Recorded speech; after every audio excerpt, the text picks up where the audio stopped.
Let's see if I can refresh down here. What's up, Matt? Congratulations. All right, I'm trying to refresh over on my laptop. We are live. Nice. Let's see. Pretty bad quality on my laptop. Hopefully it clears up a little bit. I have a pretty bad internet connection. What is going on? Looks like we have some people in the house. All right.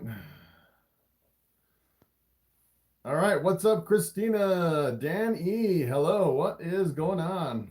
We are live again. All right.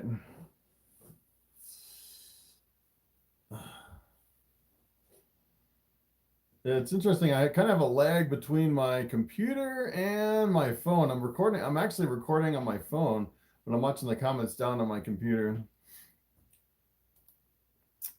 What is going on? Brianna B. Welcome to the chat.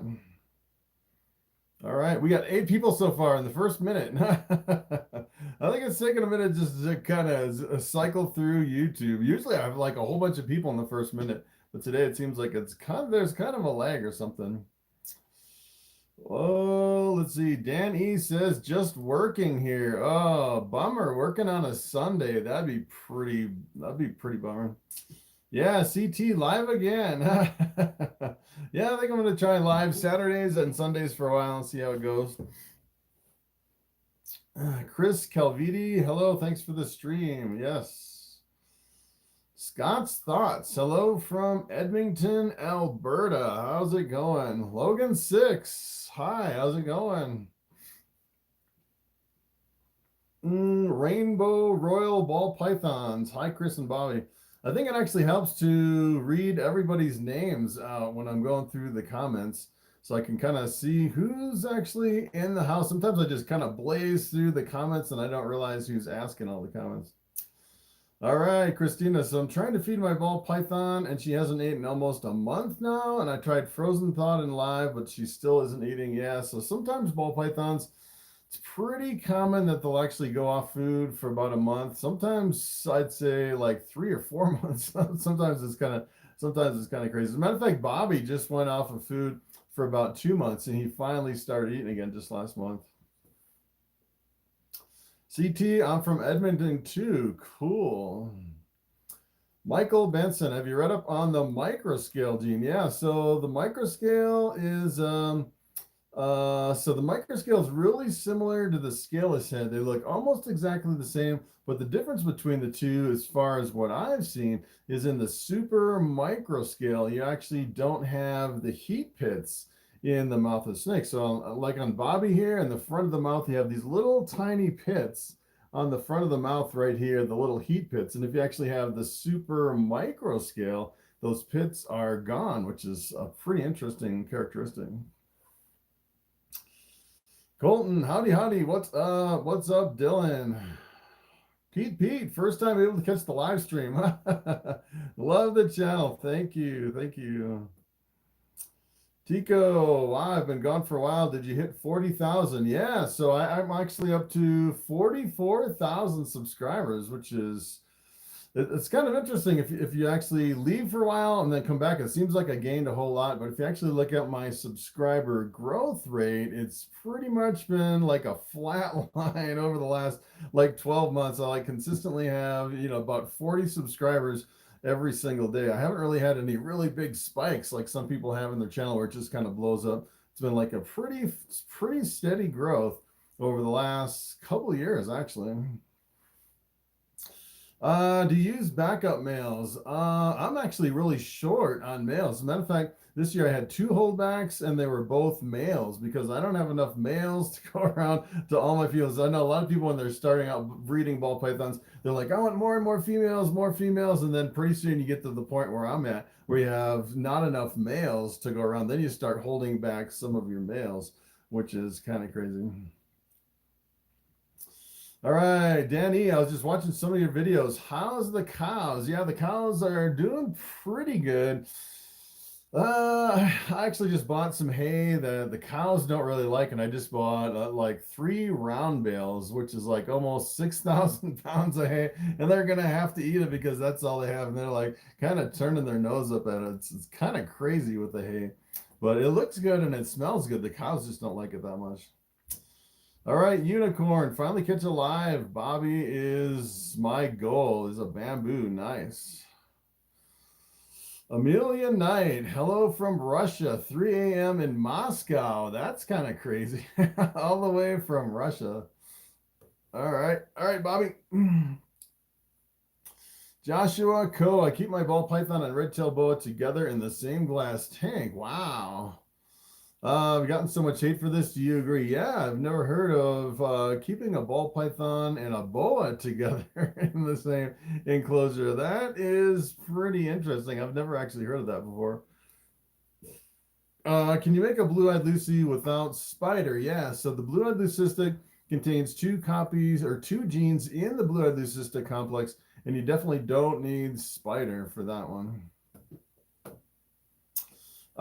Tico, what is your all-time favorite ball python breed? Of course, that would be the bamboo. This is Bobby around my neck, my bamboo ball python. Pretty much my favorite gene in all of ball pythons, just as a single standalone gene. Christopher, what's up, Chris and Bobby? What, no coffee for Bobby tonight? Yeah, Bobby doesn't really like coffee. Only the Roans, that's the only thing he'll take. All right, Ball Pythons, Crypto and Cryptids. Hi, Chris and Bobby. Nice name. That's pretty awesome. Robert Haley Jr., hello from America's hometown. Hello.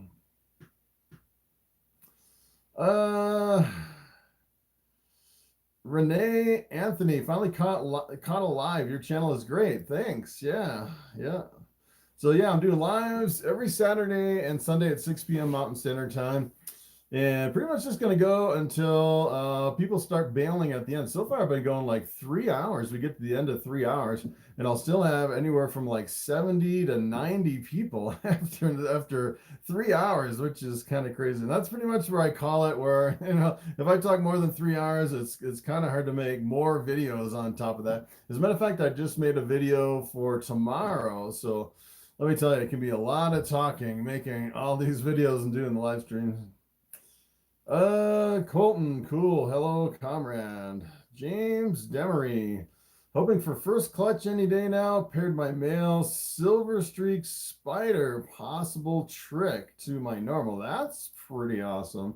So with that, you should be able to prove out the trick. Sometimes it can be a little difficult to see the trick in combinations like that.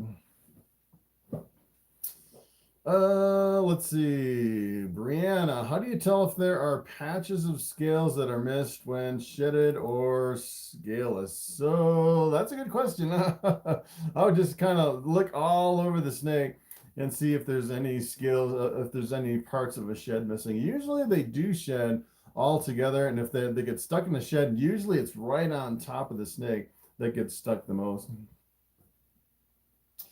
Sean Wilson, what makes a better pet, super dwarf retic or a dwarf Burmese? Good question. I wasn't even aware they have dwarf Burmese, and I'm not sure how big they get compared to the regular Burmese, but I do know the dwarf reticulated pythons can be pretty small. I've actually seen some almost like the size of a king snake, which is kind of crazy. Some of those retics can be really small. All right, let's see. All right, Tico, my butterball named Pickle says hi. What's going on, Pickle?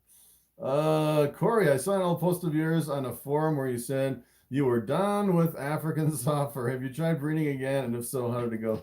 So yeah, I've tried African soft furs 3 times. I actually started and then got out of it and then started again, and they weren't really productive at all. So I got out of it. And then this last time, it was it's been about a couple of years since I've had my last African soft furs. And I bought 1 male and 3 or 4 females. And for some reason, I think there was something wrong with the male, and they never did breed. I never got any babies out of all those African soft furs, and they just grew old until they were like so old they were like ready to kick the bucket, and then I just fed them off. It was kind of the craziest thing I've ever seen.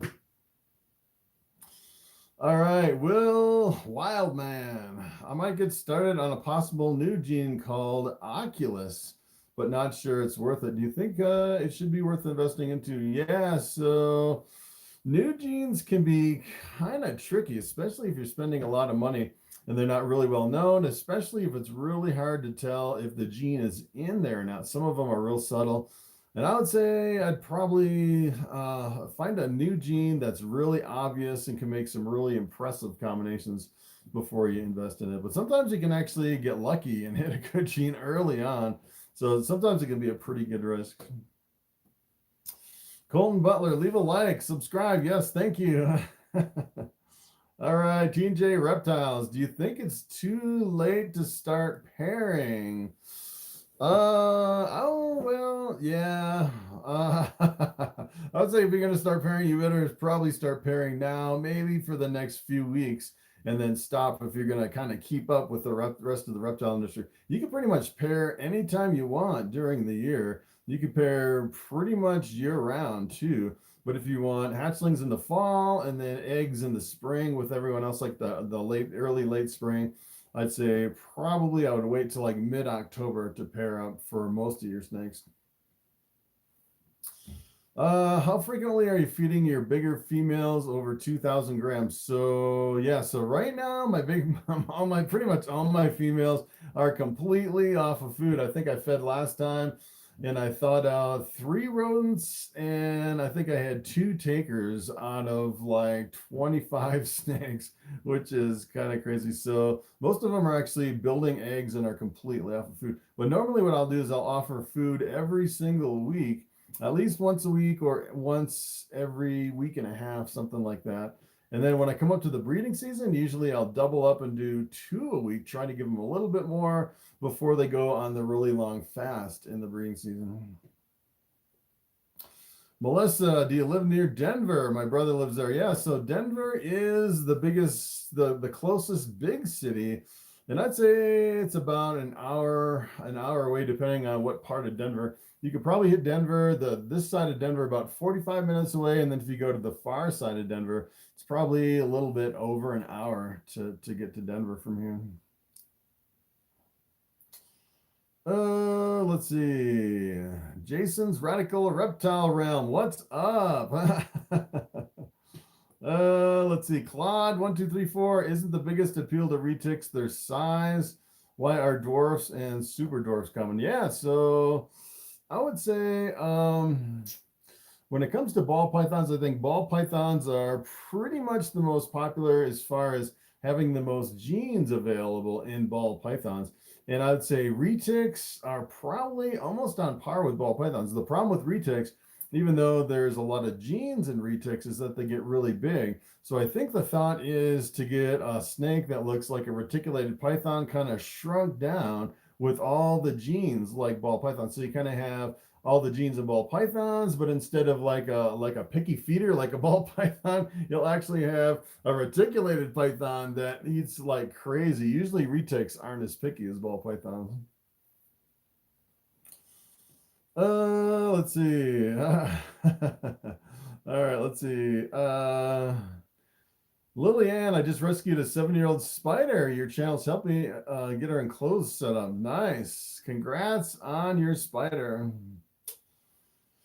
Brianna B, we did a soak just in case nothing happened. Yeah, so sometimes if they're stuck in the shed, you can if you're not sure if there's any shed stuck, you can do a soak on a ball python. Usually I don't really worry about it that much. Ken, huge fan. Wife and I are new to breeding and want to know the best starting blocks for establishing a new gene. Any ideas? Yeah, so if you think you have a new gene, what I would probably do is it's kind of hard because you pretty much have to prove, first of all, you have to figure out if it's dominant, co-dominant, or if it's recessive. So you want to breed it to something else and see if you can reproduce it. And then if you do reproduce it, say if you have a new gene, you breed it to something, half the offspring come out as your new gene, then what I would do is I'd breed it back and see if you can get the super form, which would be pretty awesome. And the more impressive the single gene and the super is, as far as the visual appearance, the more traction your new gene will actually get. So sometimes it can be kind of difficult. The first thing you want to do is definitely prove it out and figure out what you got. All right, Christina, can you do a video about hets like desert ghost, lavender, sunset? Yeah, so I have done some videos on hets. Usually you can't see the one copy of the recessive gene. There's really only a couple that you can see a visual effect of one copy of the gene. Sometimes in the pieds, you can actually see tracks on the bellies. Some people say the het clowns are a little bit brighter than your regular clowns, that you can actually tell the difference between the het clown. But usually with like the desert ghosts and the lavenders, you can't really see an influence. And then with the ghost, with one copy of the recessive ghost, sometimes that'll actually brighten your snake. You'll see like a brighter color on your ball python. But other than that, yeah, I've actually done videos just on hets in general, as far as like the percentages and stuff like that. But a lot of times you can't see one copy of the gene. Efren, how are you from Patterson, New Jersey? What's going on? People all over the place, all over the world. That's kind of crazy. All right, Leo, hello, new here, trying to convince my parents to get a snake. Watch your video on how I should try. Yeah, so I actually have a video on how to convince your parents to buy, so you can buy a ball python. And that's the only video I have on my whole channel that's actually a kids video. So I actually have to go in, and since it's kind of geared towards kids, potentially you can consider it to be geared towards kids 13 and under, and then you have to go in and mark it as a kids video.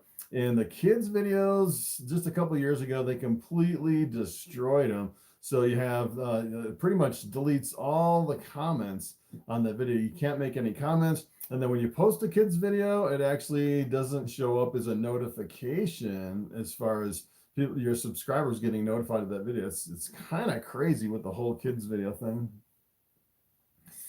LG, Bobby looks so clean. Yeah, as a matter of fact, Bobby just recently shed hair. He is looking really good.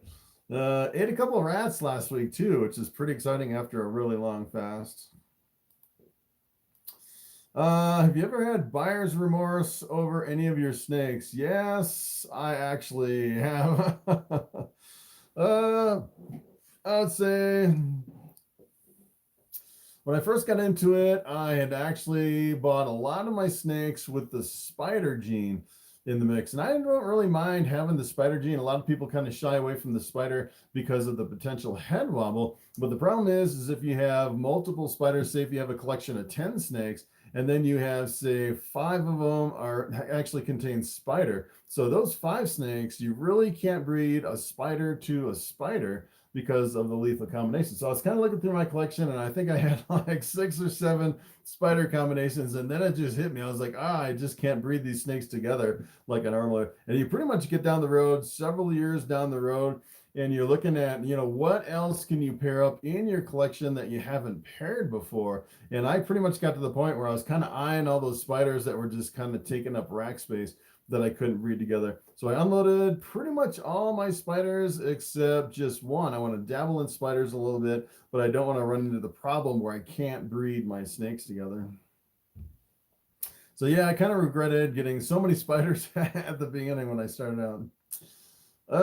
Let's see. Do you recommend pairing snakes once a month if you saw a visual lock? Yeah. So it's kind of interesting with ball pythons that when you breed a male and a female and you see a lock, that doesn't necessarily mean that all the eggs in the female are fertilized. As a matter of fact, it doesn't actually necessarily mean that you'll get eggs from that pair of snakes too. So I've seen a lot of them, they'll lock month after month after month, and then you get to the end of the season and there's no eggs at all, which is kind of crazy. So it's kind of interesting. It seems like every time they lock, a certain percentage of the eggs become fertilized. They don't all become fertilized. So if you don't keep cycling your males through your females, a lot of times you'll end up with a lot of slugs. And I've actually seen this in some collections where it seems like every clutch of eggs they have like at least 1 slug, sometimes 2 or 3. And I'm convinced that that's from not moving your males through your females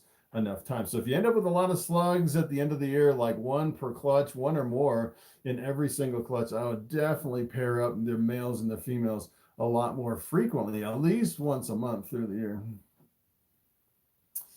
Let's see. Sink the Frog. What type of clown combos would you invest in today? So yeah, so my very last snake that I bought that I paid for was actually a clown combination. And it's actually a banana enchi clown with a combination of the banana enchi. That's one of my favorite combinations as far as the banana working enchi into it. So that is one of the ones that I invested in. It's a pretty awesome combination. Let's see. Manual. I breed African soft furs, but it seems they stopped growing at about 70 grams. So the problem with African soft furs is they don't have enough litters as frequently as other rodents, and they don't grow as fast. A lot of people say the African soft furs don't smell as much as the other rats, and I think that is because they're not eating as much food and they're not growing as fast as the other rodents, and they're not producing as much waste. It's almost like taking rats and then putting them on slow motion to really slow everything down. They have a really slow metabolism.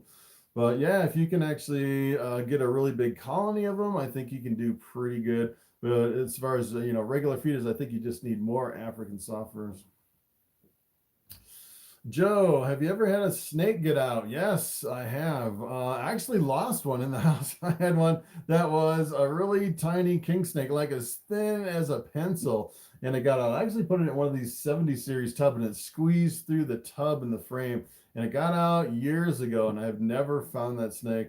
And then one of my recent ones, I was actually working on Sunny here, my reticulated python, who's he's about 11 feet long and about 45 pounds. And he got away from me, and he got underneath these racks, and he was crawling back and forth. He would just refuse to come out. And then he started snapping at me. That was kind of crazy, trying to catch that big reticulated python. Rodney says, hey, Chris, what's up? Mike Levine, hello. So I bought a Herbstat 2 spiderweb for my ball python. What mister do you think is best? So yeah, so for a mister, I would actually, I would probably go with something where you can plug it into a controller and then control the humidity. You can actually get the humidity controllers with the digital readout. That's what I would definitely get. I don't think it really matters what mister you use, but I would definitely have something to control that humidity. Roach, official Roach, what do you think about the Highway project? Highway is pretty awesome. As a matter of fact, I've actually seen a lot of leopard highways coming out. Pretty awesome with the leopard in with the Highway. Probably my favorite highways. That's a combination of the yellow belly and the gravel. Really similar to the freeways. The freeways and the highways are similar. As a matter of fact, I heard that the highways originated in the United States and the freeways originated in Canada. I'm pretty sure, as far as what I remember. Bradley, why won't my 2,200 gram female eat? It's been 8 months since her last meal. Yeah, so 8 months. I actually had one go a little bit over a year, and let me tell you, once you hit the once you hit the 6 month mark on any ball python, it gets a little bit nerve-wracking. What I would actually try on something like that, you could probably try like a frozen thawed African soft fur. You could actually try like a small live rat, something that's maybe if you actually look at the kind of the thickest part of the snake and look at a rat that's maybe as half as thick as the thickest part of the snake as far as feeding alive. I definitely, when I feed live, I like to feed really small as possible, where where they can actually overpower the rat and they won't get hurt from the rat. But you can also try, you could probably do like a frozen thawed jumbo mouse, or what you can try is you can try a live mouse. It might be hard to get a live mouse that's big enough for a 2,200 gram female, though. That's a pretty big female. Let's see, Colton. Some people like retic colors, so dwarf them. Yeah. So, Mal Zebra, opinions on a Xanthix.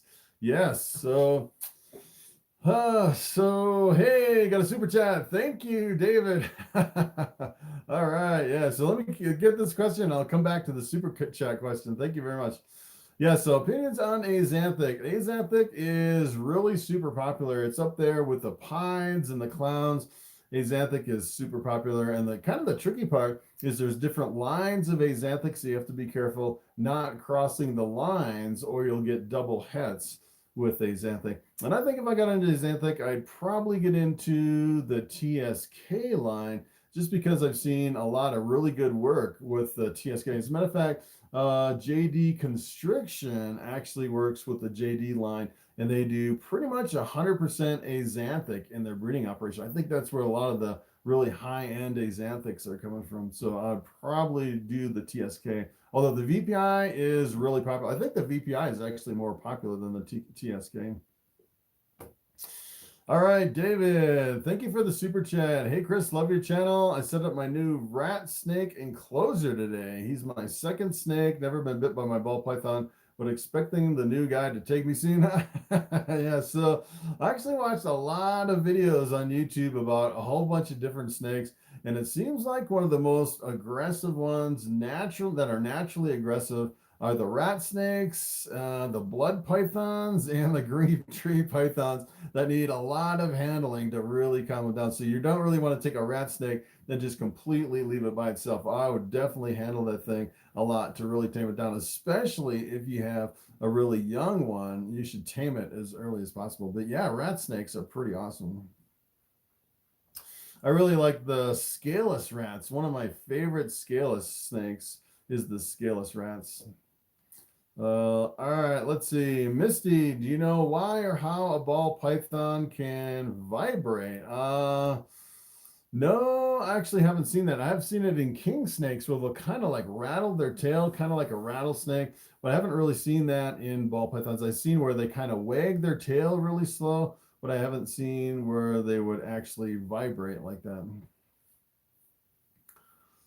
Some say retics are more intelligent. Yes, so that's a good question. How do you measure the intelligence of a snake? And kind of the hard part is, it's like you really can't encourage a snake to do anything because you can't really, give it treats like you would like a dog or another animal that's really motivated to do stuff from treats. Since a ball python will eat like once every 6 months and it just kind of turns its nose up at food, it's hard to really measure the intelligence of snakes, which is kind of interesting.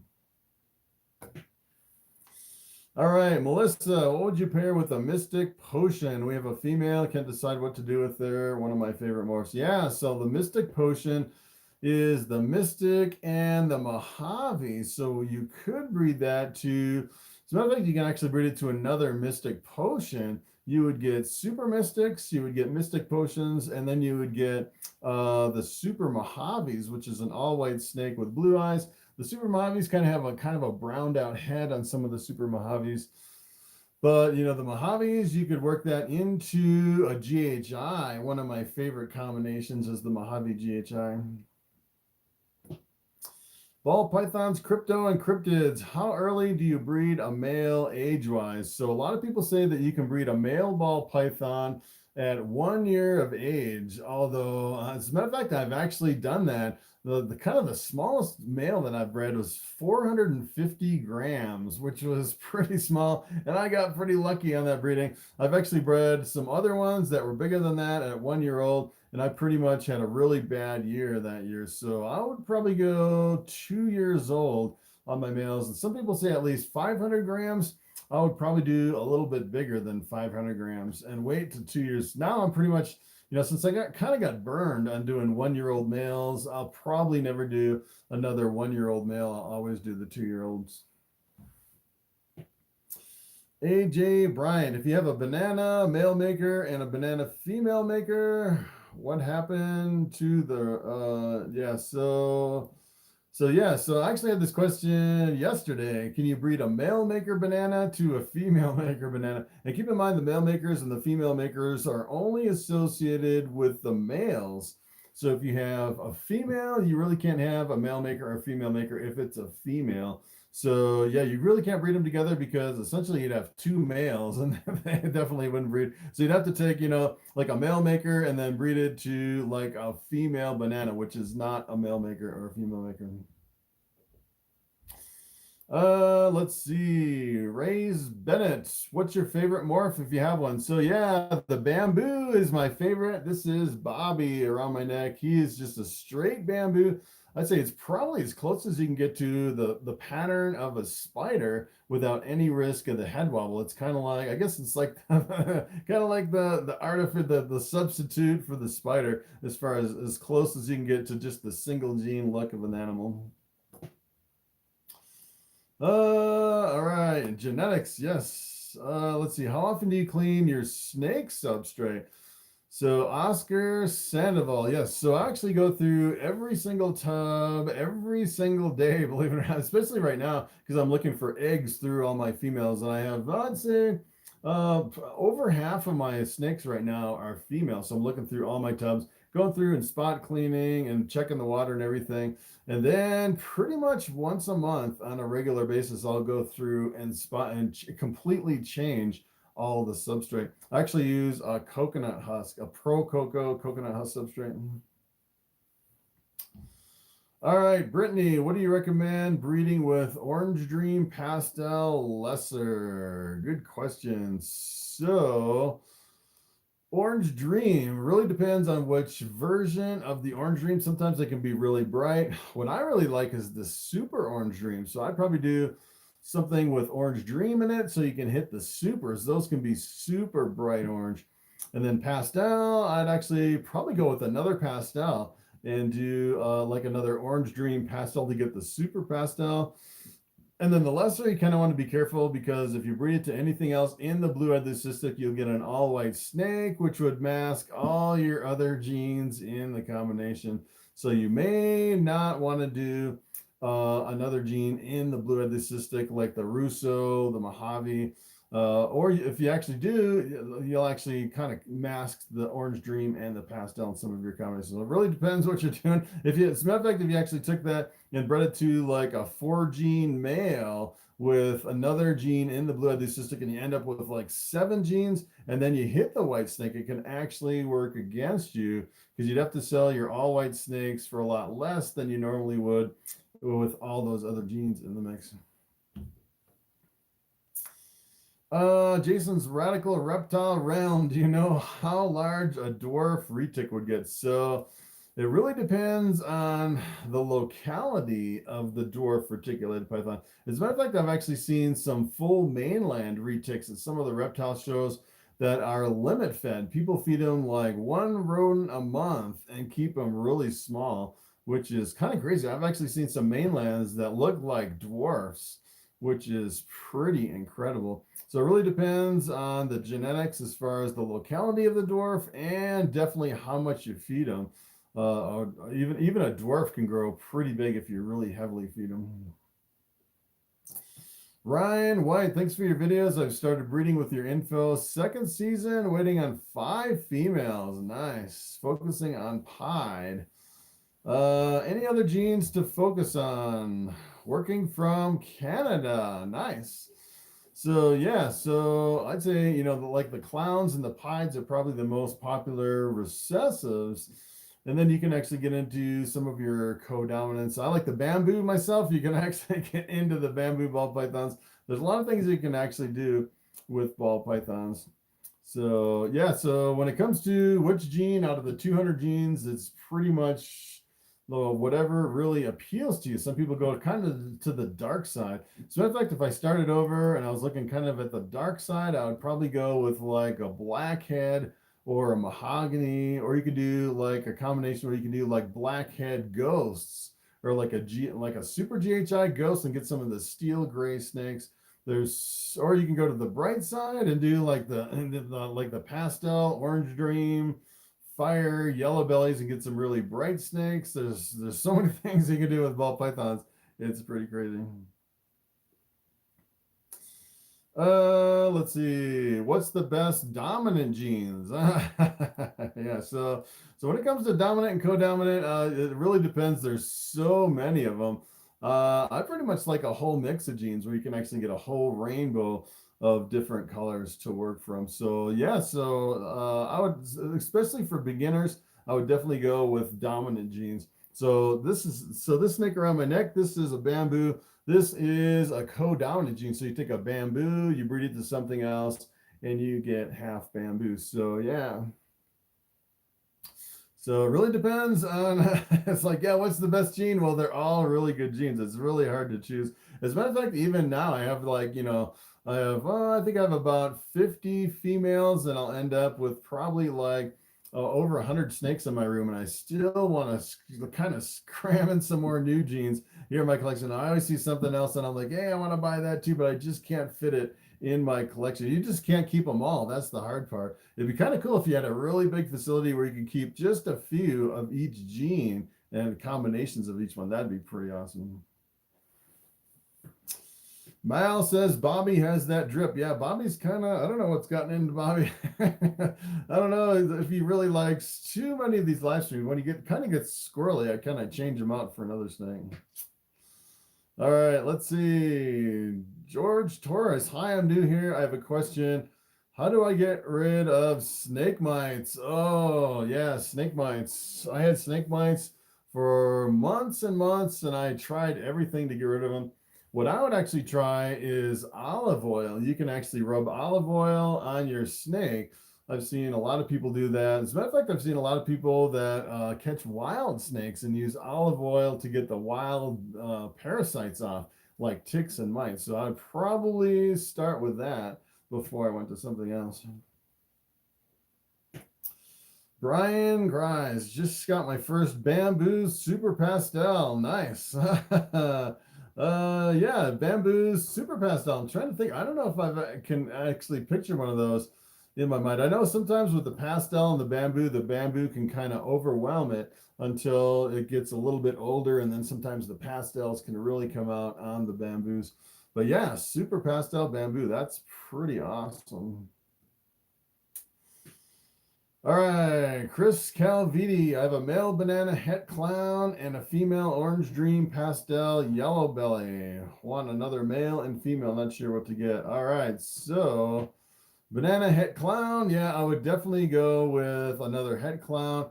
Or one of my favorites is the Enchi with the banana. Or you can actually do like the banana leopard or the banana Enchi. Or you can get something like, if you could probably do like an Enchi leopard het clown and breed it with that. And if you can actually hit all those genes in a visual clown, that would be pretty awesome.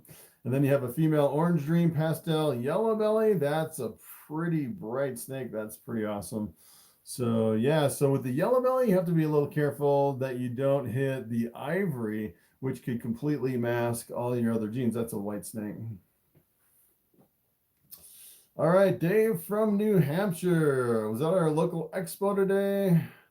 Of all the ball pythons, very few nice bamboos. Yeah, so I actually noticed that. Like here in Colorado, at least for the last few shows that I've gone to, I've actually seen a lot of bamboos at some of the shows. It's becoming more and more popular, but a lot of them aren't as bright as Bobby and Bobby's offspring. A lot of them are kind of browned out, which is kind of interesting.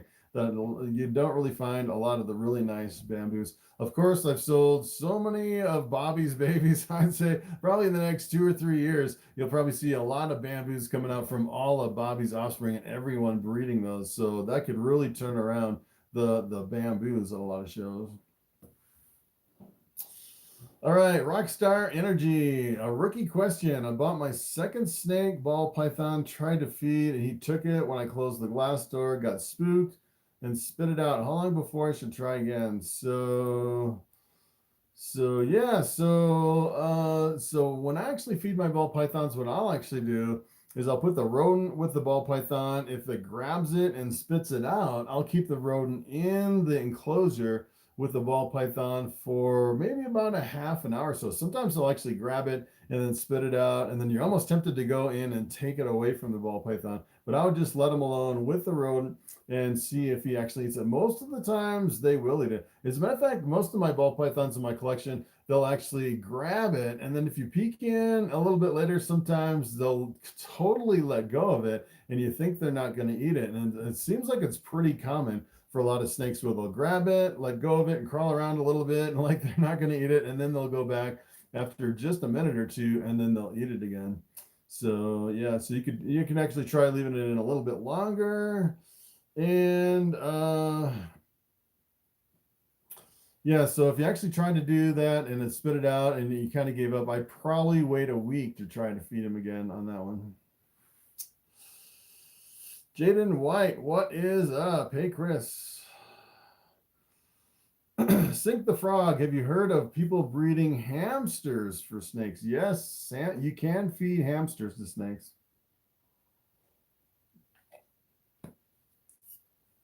So the problem with hamsters that I've heard is hamsters are very addictive for ball pythons. It's kind of up there with the mouser and the African suffer. The problem is if you get a ball python that will only eat hamsters, and then for whatever reason you try to sell that ball python and you sell it as a hamster only ball python, that might be kind of a difficult sell. I don't know a lot of people that would actually buy a ball python that would refuse everything else and only eat hamsters. It's kind of the same way with baby chickens too. They'll get addicted to those chicks and they won't eat anything else. So I'd say every now and then you could probably do a hamster, but I wouldn't do 100% hamster diet. Kind of like the African soft furs. Some people do 100% African soft furs, but usually if you have an ASF only, it'll be really difficult to switch them over to the regular rats after that.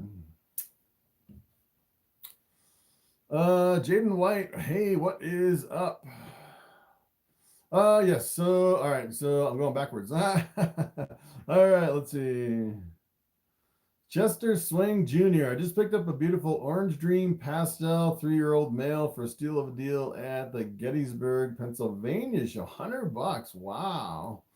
That's pretty awesome. Sometimes you can get some good deals. A lot of times it's like brand new breeders. They don't think they can sell their snakes or something, and then they price it really low, and then they sell out super fast. And sometimes they can kind of catch you off guard when you're a new breeder and all your snakes sell really fast. All right, chilling the most. Rookie here looking for a first ball python. Any recommended breeders? So yeah, I'll just look over on Morph Market. I don't really there's really no breeders that I wouldn't recommend. Usually if people have a problem with breeders, I'd say most of them probably get kicked off of Morph Market and they get flagged over there. You can actually look over there at some of their reviews and look at the reviews of the certain breeders over on Morph Market. Melissa, are you a US ARC member? I am not currently a US ARC member, but I do support US ARC. I had some kind of a glitch on their website where I couldn't sign up as a member. I've tried like 3 or 4 times. I don't know if it's my browser or something on my computer, but something just glitches out and I can't sign up over there. I'm almost tempted to call them to sign up. Jinx, if you could have any snake morph regardless of the price, what would it be? That's a good question. I thought about getting into the Monsoon project. That would be pretty awesome. Probably what I would do is I'd go for the Monsoon pies to see what the Monsoon could do with the pie. But the Monsoons, I think they're like $10,000 a piece or something crazy like that. Pretty much a new project just coming out. Let's see.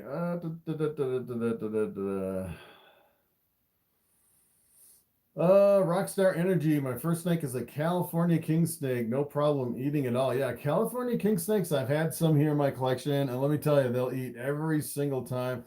I had a corn snake, and that thing was a pig. It would eat so many rats. It would get obese. It's crazy. And I'd have to like purposely not feed that snake because it would eat every single time. As a matter of fact, when I first started out in ball pythons, I had a one of the it was kind of like a brown and yellow banded it was like the banana phase California king snake.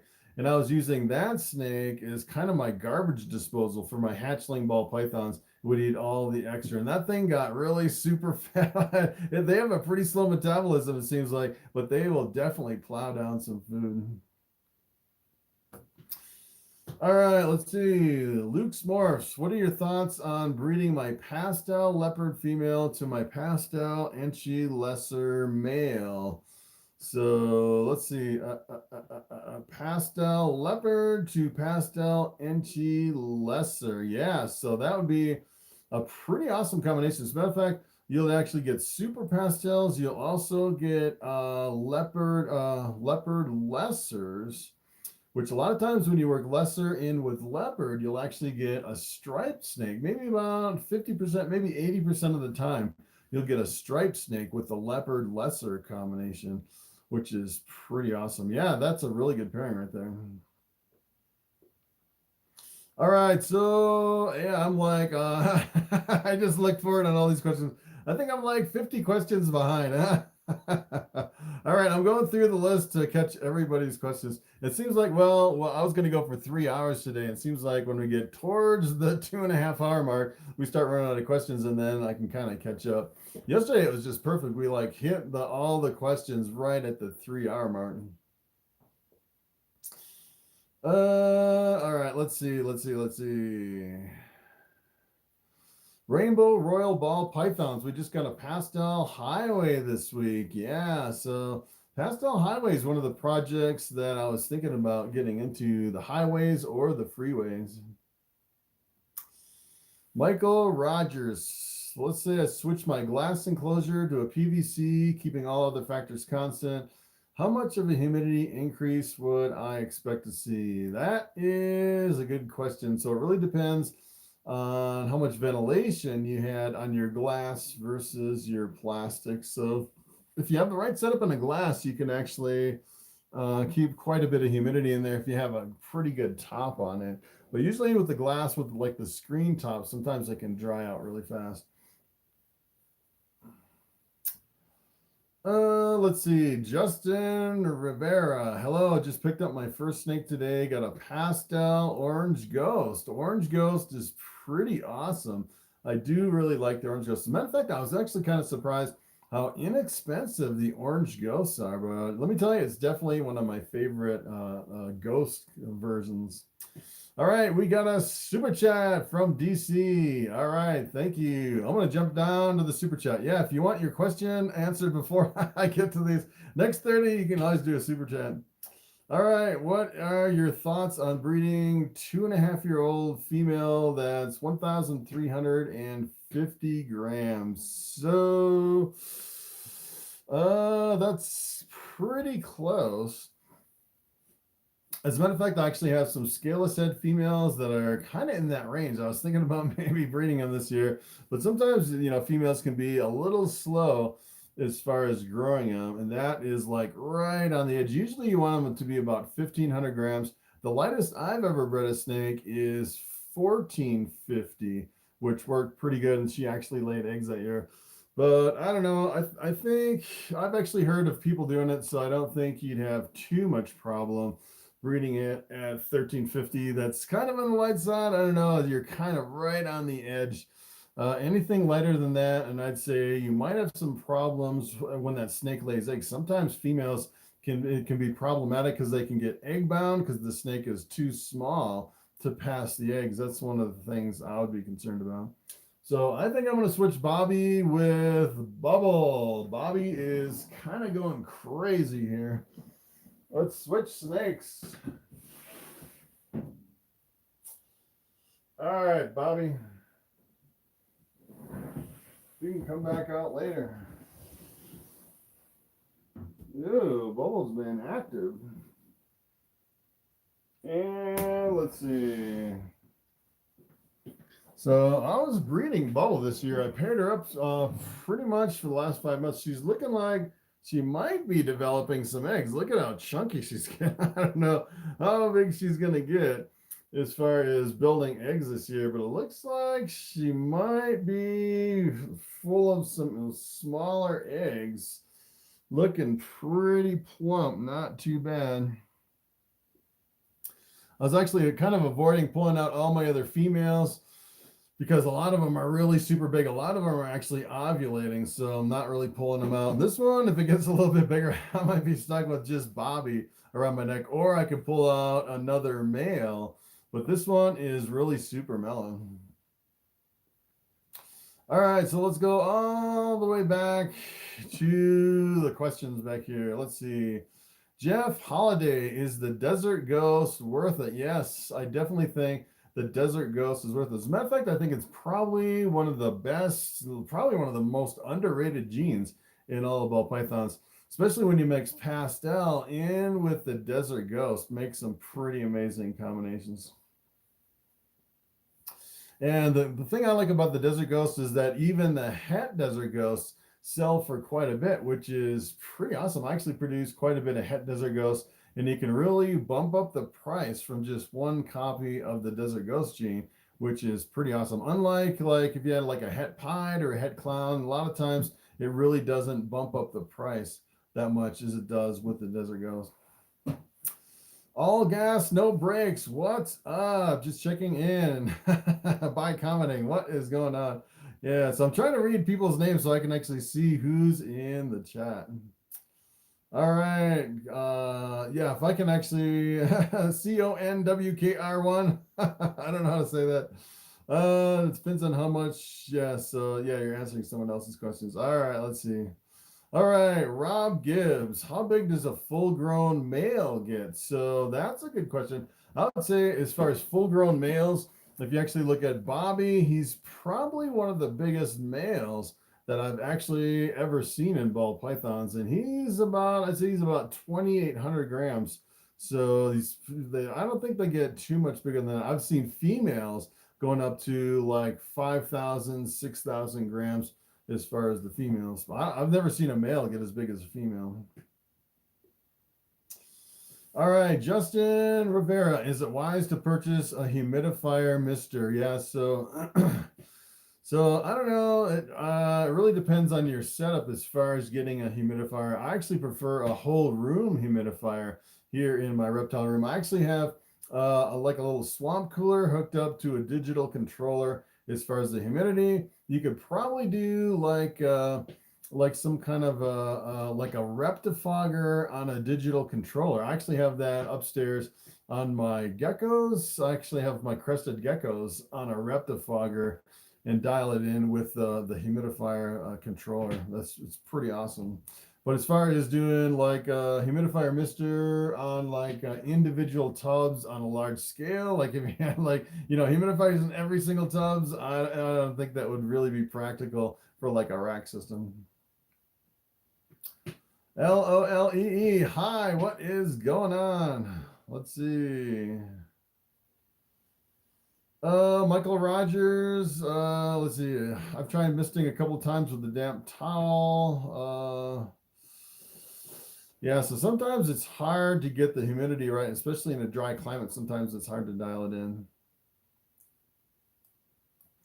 All right, so the rattling, Misty says, not a tail rattle, it's a low vibrations along the full length of her body. So ball python that vibrates along the full length of the body. I don't think I've ever seen that in any ball python. That's kind of interesting. Matter of fact, what I'd actually do is I'd take a video of that, maybe post it over on YouTube and see what kind of response you get, or maybe send it to a vet and see what happens as far as that. Hey, got another super chat from DC. Thank you. All right, super chat question. I witnessed my other pair locked for 24 hours. They aren't locked anymore, but tails are next to each other. Can I separate now or should I wait? So yeah, so you could definitely separate. I'd say it's pretty unusual for a ball python to lock for 24 hours. Usually they'll only lock for a couple hours. Sometimes you won't see a lock. Sometimes they'll just lock up real quick and then they'll unlock, which is kind of crazy. So yeah, so usually once they're locked and as soon as they separate, you can definitely separate those two snakes. All right, let's see. So I'm about 40 questions behind. I saw some I saw some new questions pop up on the phone, but I want to kind of go back and do these in order and try to catch everybody's question here. All right, let's see. Yeah, I can't pronounce that name. Let's see. Took that dive this week, invested in a black pewter leopard pinstripe banana male and a super GHI female. Wow, that's pretty awesome. Let's see, George, what do you recommend breeding with a lesser pastel female? So you have a lesser pastel. A lot of things you can do with the lesser pastel. You can do like the super pastel. You can do a blue-eyed leucistic.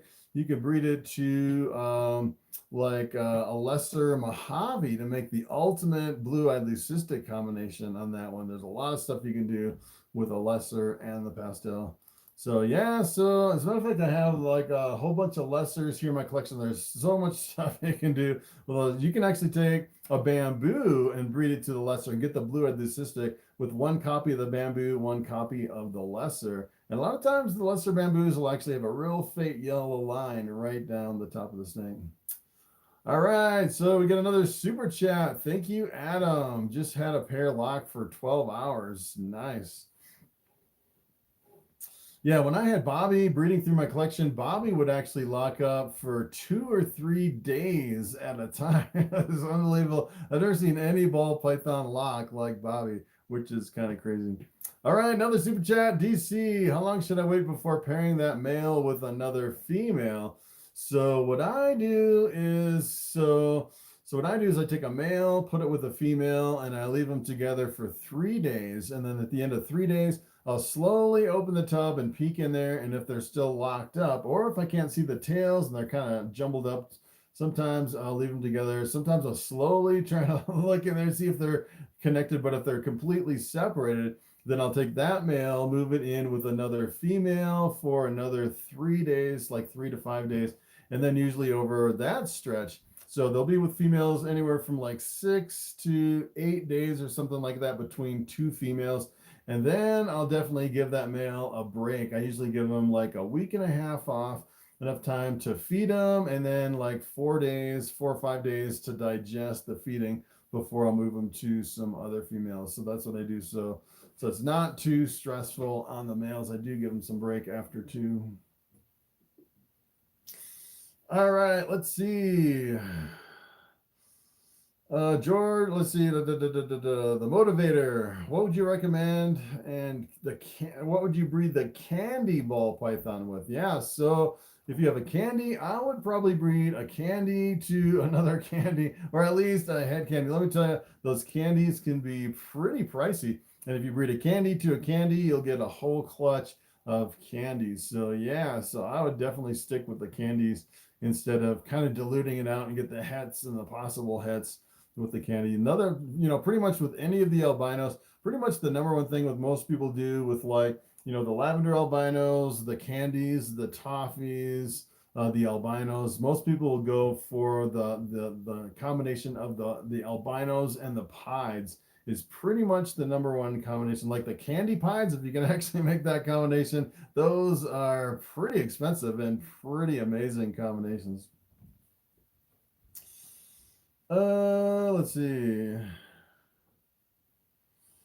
Yeah, for anyone that uses a PVC enclosure, how often do you mist your tanks? So it really depends on your humidity. So what I actually do in my collection, I go through with a little water can and add water directly to the substrate with like one of those little garden watering cans instead of actually misting the tank. Because if I misted it, I would have to actually go in and mist again the next day. What I like to do is I like to use the coconut husk where it's damp underneath and then dry on top, where it's got a really firm foundation to kind of get a good amount of humidity in the tank. But I probably go through, I'd say at least well, now it seems like I don't mist as much with my humidifier, set at 52% here in my room. So I'm misting maybe once a week, where if I didn't have the humidifier in my room, I'd probably do every 2 or 3 days going through the whole collection and watering all the substrate.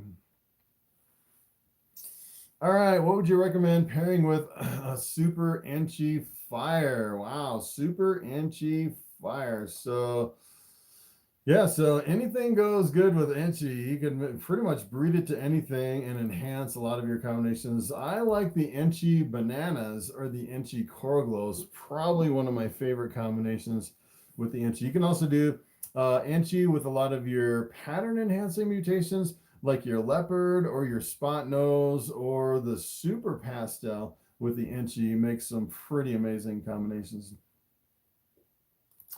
Lenny says, hello, what is going on? All right. Kenny Kelly, about a normal female that may be with a clutch about 2 weeks ago. How much longer do you think until she lays, if at all? Any advice to tell visually? First time with this kind of thing. So, yeah, so so if you have a female and you think it's going to lay some eggs, what I actually do is I just keep checking every single day. I just kind of peek in the tub real quick, and usually if they lay eggs, they make a big round ball up on top. Sometimes they'll completely hide all the eggs, so you have to kind of look at them to see if they're all balled up on a bunch of eggs. But a lot of people, what they'll actually do is they'll track a lot of things. They'll look at the ovulations. They'll look at like the pre-lay shed that, they'll actually, the pre-lay shed, usually it's about 30 days before they lay eggs. They'll have the last pre-lay shed, and they'll count down the days. And what I do is I just go through I can go through my whole collection of like 50 snakes, and it only takes me like maybe 10 or 15 minutes to just kind of peek in all the tubs and make sure everything's okay with all my snakes. I just keep checking every single day, and hopefully you'll get some eggs from that female. All right, can an enclosure be too big for a snake? Yes, so ball pythons really don't like really big enclosures. You want a smaller enclosure for a ball python. So pretty much what I do is if a ball python's coiled up on the hot spot and it gets really close to the sides of the tub, when it's coiled up on the hot spot, I'd say it's getting really close to being, it's pretty much right at the smallest tub size for that ball python. You want to take that ball python and move it up to the next size tub at that point. All right, we got another super chat. All right, thank you, Owen.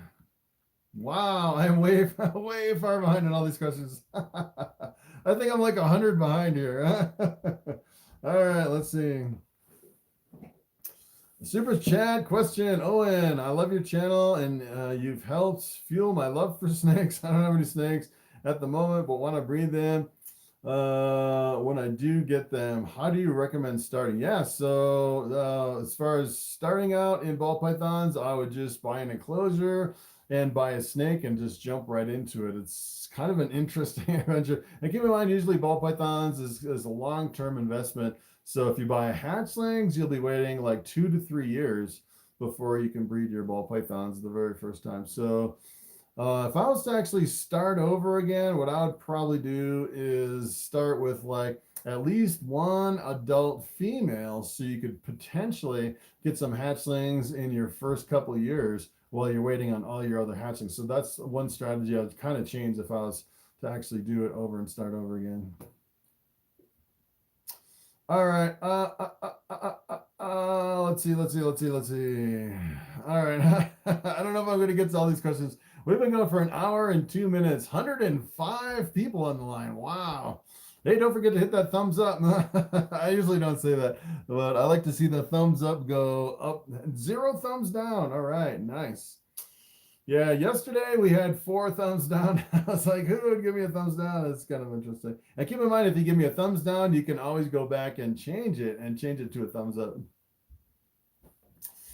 All right, let's go way back. We're going to take these in order. Justin, what would a jigsaw male breed with a super cinnamon enchi spider orange dream female possibly produce?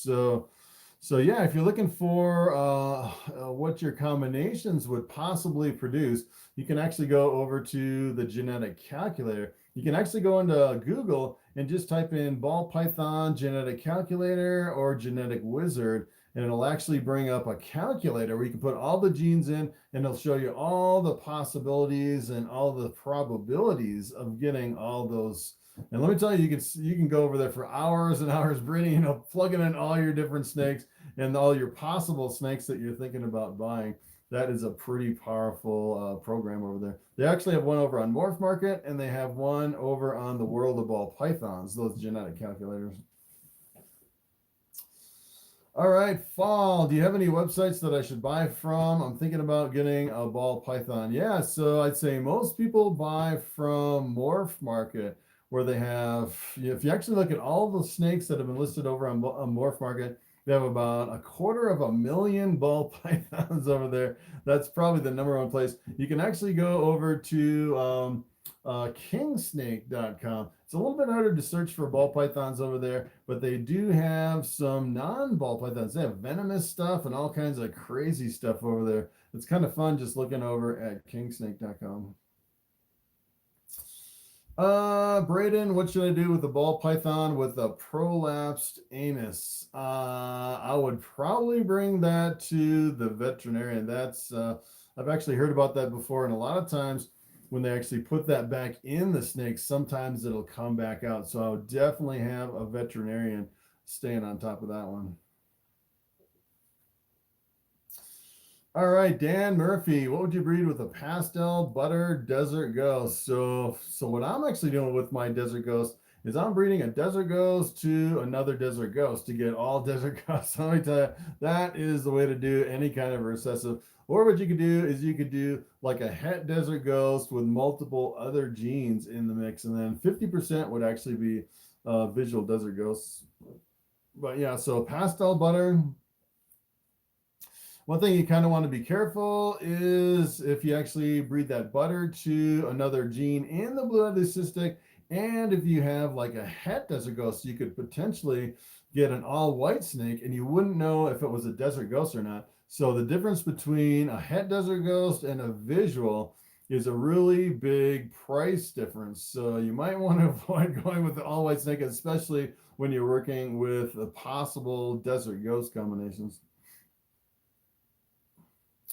Monique, can you take python's venom out? So yeah, so ball pythons don't have any venom, completely harmless. These snakes can bite me as much as they want and they can't hurt me at all. No problem there at all with venom and ball pythons. And as far as other snakes, I have actually heard that they can take the venom out.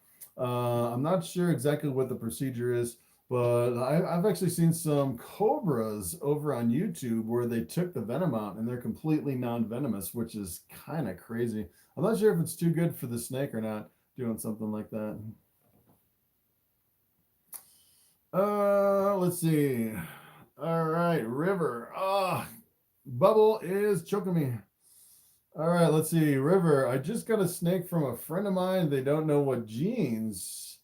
They think it's leopard. Is there anything I could breed with it to make sure that I have leopard? So yeah, what you could do is you can actually take a picture of that snake and post it over on, so they actually have some reptile forums that you can post it on. They have one, you can search for Ball Python. I think it's Ball BP, I can't remember. It's the Ball Python net.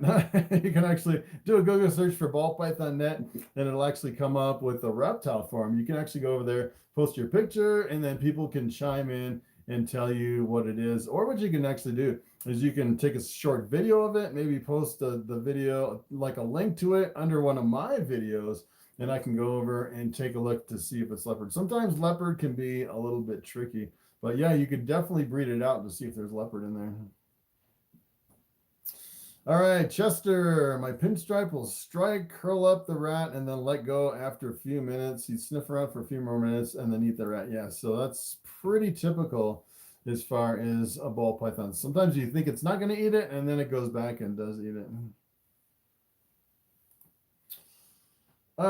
Let's see. Z Warriors Central. Ever thought about doing a full-on business series where you give your thoughts and tips on starting up a reptile business? I have seen some people will actually focus more on the business side of things. That's not really my cup of tea, I guess. Looking at the business side, I'd say it's pretty risky as far as really investing heavily into ball pythons. You can invest in brand new morphs like the scaleless head. When I started, the scaleless heads were selling for like $45,000 just for one copy of the scaleless head. Let me tell you, if you actually told that to a business guy, he'd be like, you're crazy. Investing in ball pythons. This can be pretty risky and it can be pretty lucrative in ball pythons. Let me tell you, it's super crazy as far as doing business in ball pythons.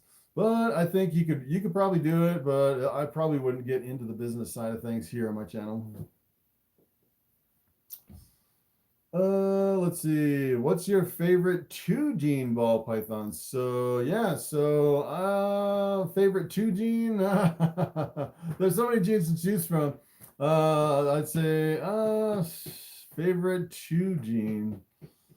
I like the bamboo with the pinstripe. It can make some metallic colored snakes.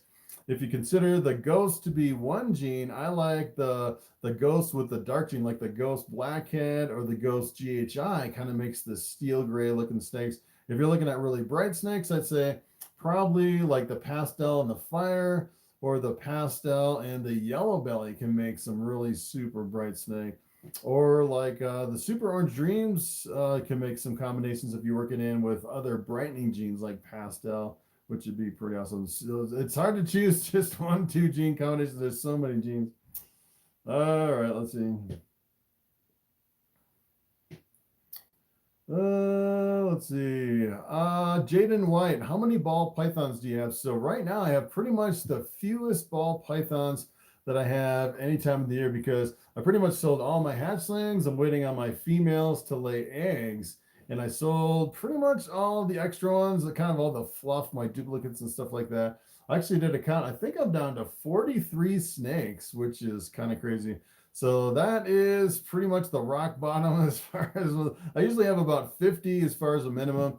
And the maximum I can have here in my collection is actually 153 snakes if you actually count all my hatchling tubs here in my reptile room. And a lot of times I'll actually produce more than that. I'll produce some ball pythons, and then I'll post the hatchlings over on Morph Market, and I'll sell them immediately. They go super fast, which is kind of crazy. All right, Izzy, do you insure your animals? And has some becoming a breeder affected the cost of your home insurance? So no, I don't insure my animals, just because the prices are pretty variable. You'd almost have to go through your whole collection and do like a price evaluation every single month to figure out how much your ball pythons are worth, because it can change so much. When your females get bigger and bigger, they're worth more. And then some genes, they come down slowly and are worth less and less over time. So it'd be pretty hard to actually insure them. You could probably insure like your racks and stuff like that, but I don't really have any insurance. I don't know if my home insurance would actually cover it. It probably would if I had pictures, and then something happened, like if my house burned down, I had pictures in my reptile room, I could probably get reimbursed under my home insurance for at least the racks, I would think. All right, Dan E, I would like to be a small breeder where I make about enough to cover my maintenance costs. Do you think it's doable with 4 to 5 snakes? Yeah, so it really depends on, yeah, with 4 to 5 snakes, you could actually make a living off 4 to 5 snakes if you had the right genes. If you had like monsoons and sunsets and like confusions and stuff like that, you could definitely make a living off of 4 to 5 snakes. And then if you had like 4 to 5 normals, you probably would lose money on 4 to 5 normals. It really depends on what genes you have in your collection as far as covering the maintenance cost or even making a living.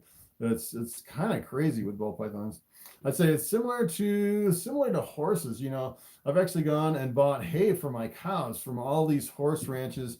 And you can pretty much tell when you drive up on the property, some people are breeding, like lower level horses. They have, an average ranch. And then every now and then you'll see the people that are breeding like the race horses. And you pull in and it's like Disney World. They'll have so much money. It's unbelievable how much stuff they have. And then you ask them, where are you getting all your money? And they're like, oh yeah, we're breeding race horses. It's kind of the same with ball pythons, which is kind of crazy. Looks like we have another super chat. Wow, look at all these questions all the way down at the bottom. I think I'm about 100 questions behind. All right, Cody, thank you for the super chat. How often do you feed females leading into the breeding season? And can you feed back to back? So yeah, you can feed back to back. So what I actually do when I'm going into the breeding season, like right before I pair up, like I'd say like 2 or 3 weeks before I pair up, and then after I pair up, usually within that 2 to 3 month range in there, when I start first pairing my males and females, I'll actually increase the number of rodents that I give my females. A lot of times I'll actually give maybe a maximum of 2 rodents in a week. If you actually feed 3 rodents, a lot of times you'll have a risk of regurgitation feeding 3 rodents in a single week. with your female Bol Python. So yes, and you can feed back to back as long as they're not really big, super large rodents that kind of make them blow. As a matter of fact, one year I actually fed really super big rodents back to back, and I thought one of my females was going to explode. She actually just laid eggs, went back on food, and I gave her 2 rodents that were just way too big for the snake, and it got a little bit scary because she really got super bloated. So I probably wouldn't feed too big of rodents back to back, but you can feed them probably about a maximum of 2 in a week, I'd say. All right, so I'm going to go way back to where I was back here in the questions. All right, let's see. Let's see. I have a terrarium 90 centimeters by 45 by 90 centimeters. Is it okay for a ball python? So I haven't really measured my tubs. What you can actually do is you can actually go over to arscaging.com, look at their ARS 70 series tub, which they actually have dimensions. I think they have dimensions in inches over there. You'd have to convert them to centimeters, but I'd probably look at like the 70 series tubs as far as like a full-time enclosure for an adult ball python. That's probably what I do for the size for an adult.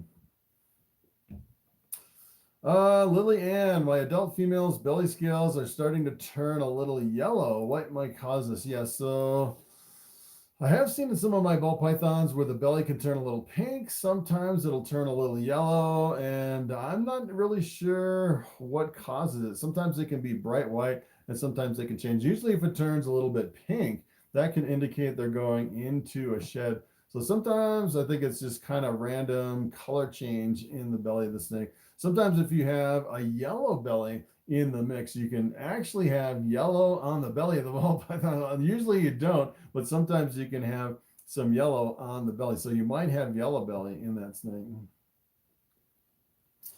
All right, Cortland Bell, have you ever heard of any snake hybrids? Ball, retic, yes. So I actually have a video on hybrid snakes, and you can actually make some hybrids with ball pythons. You can actually take a ball python, breed it to an Australian Woma python. I think they call that one the wall, which is kind of interesting. I've actually seen just recently they crossed the ball python with the Burmese python, which is kind of a crazy combination. You can breed a ball python with a blood python to make I can't remember the name of that one, but it's like it looks like a ball python, but it's really massive and huge like a blood python, which is kind of a crazy combination. Let's see, Hunter 41229. I have a red-tailed boa that is 5.5 years old, but she's only 4 feet long. Is that normal? I feed her 2 times a month. Yes. So with red-tailed boas, I'm not really sure. That's kind of out of my specialty, going into another species. I have heard that boas really don't grow as fast as a lot of other snakes. They have a really slow metabolism, and a lot of people say you really shouldn't feed them as much as you feed other snakes. But when it comes to boas, let me tell you, I don't know anything about boas. As a matter of fact, I did one video on boas, and I did all this research, and I was kind of comparing different localities and the sizes of all the boa constrictors, and I felt like I was totally out of my comfort zone doing the boa constrictors. I would probably go to a different channel and ask that question over there. All right, Powerbeard, is there money to be made in the future for ball python breeding? Yes, definitely. You can make a lot of money in ball pythons, and it seems like it's pretty much never ending because people keep coming out with new genes. The only thing that could really destroy the ball python industry is if they came out with this law where you couldn't own a ball python in your state or in the country or something crazy like that, which would completely shut everything down. But I don't really see that happening, because if they actually did that, it would put a lot of people out of work, and of course it would cut all the tax dollars that they're getting to support everything else. So it's kind of like shooting themselves in the foot, trying to totally destroy the reptile industry, which I don't think they would actually do. Let's see. Mary Faulkner, I just picked up a lemon blast female. What would you recommend to breed? with her to get some cool snakes. So yeah, so lemon blast. I do have quite a few lemon blasts here in my collection. One of my favorite lemon blast combinations is with the bamboo and the lemon blast. You actually get kind of a metallic, like a silvery metallic colored snake, which is pretty awesome. All right. Let's see. Maybe try handling your banana inchy clown as an alternate show snake. Yeah. So if I was actually rotating through my snakes like bubble here around my shoulder, my banana inchy clown is still a pretty small snake. I don't even think it would go all the way around my neck, that little banana inchy clown. As a matter of fact, it's still just barely old enough to breed. I'm breeding it this year for the first time. Let's see. Reptile Guru 23. Hey Chris, what is the forum to sell a collection of ball pythons? Good question. Facebook has all been shut down all sales. Wow, that's kind of crazy. Looking to sell my collection. So yeah, so I've actually seen over on Morph Market, you can post your whole collection of snakes and just post all the genes over there, and then just have like one. Instead of pricing them all individual, you can actually price them as a whole collection. I've actually seen a few people do that. It's not real common, but you can do that, and I've seen some people sell whole collections over there.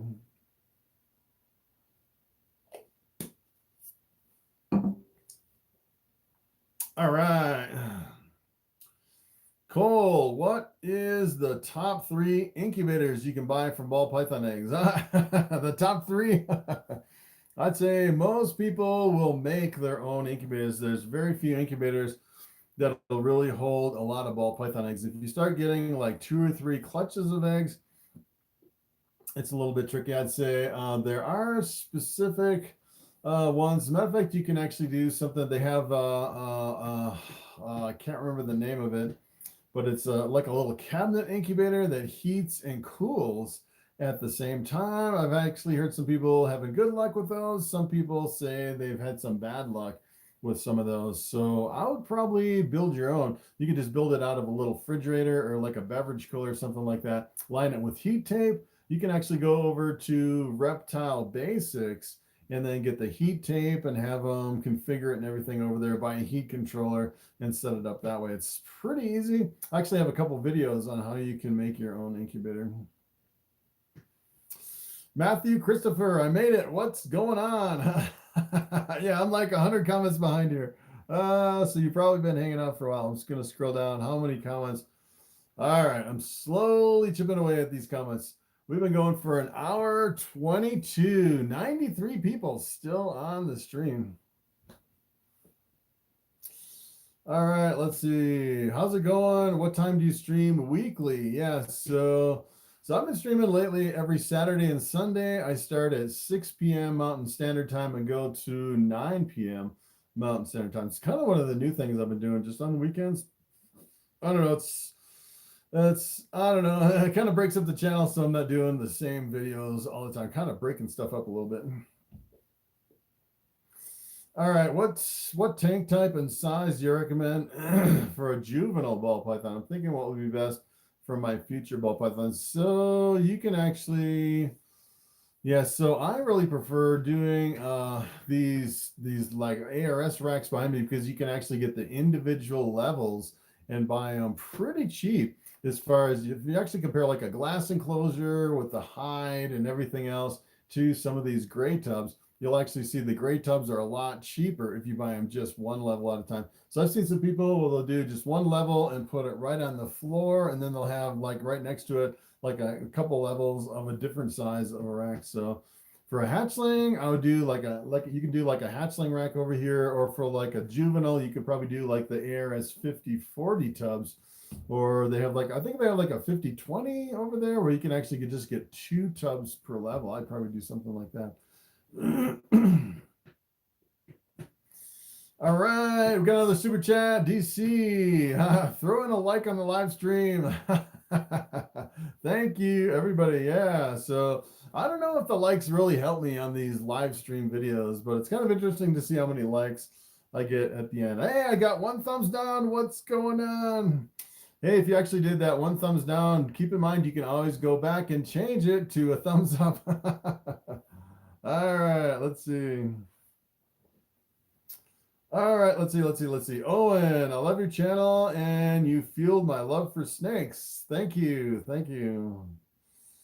All right, big man 1441869. That's a big username. Beautiful pinstripe. I have one I've had for about a month. She's incredible. Is it okay to run a humidifier directly in the enclosure for humidity? I don't like wetting the bedding. Yeah, so I'd say so what I would actually do is I would run a humidifier on a humidity controller if you run it right in the enclosure. I actually have a similar setup with my crested geckos, and I'll put the humidity controller on one side of the enclosure, and then I'll put the humidifier on the other. So it works pretty good actually if you do it that way with the controller. But yeah, so if you just run it full time on there, you would definitely soak the whole thing, I would think. All right, Justin, do you have any videos of yours to refer to me for handling? I was told don't handle for at least a week since I just got them today.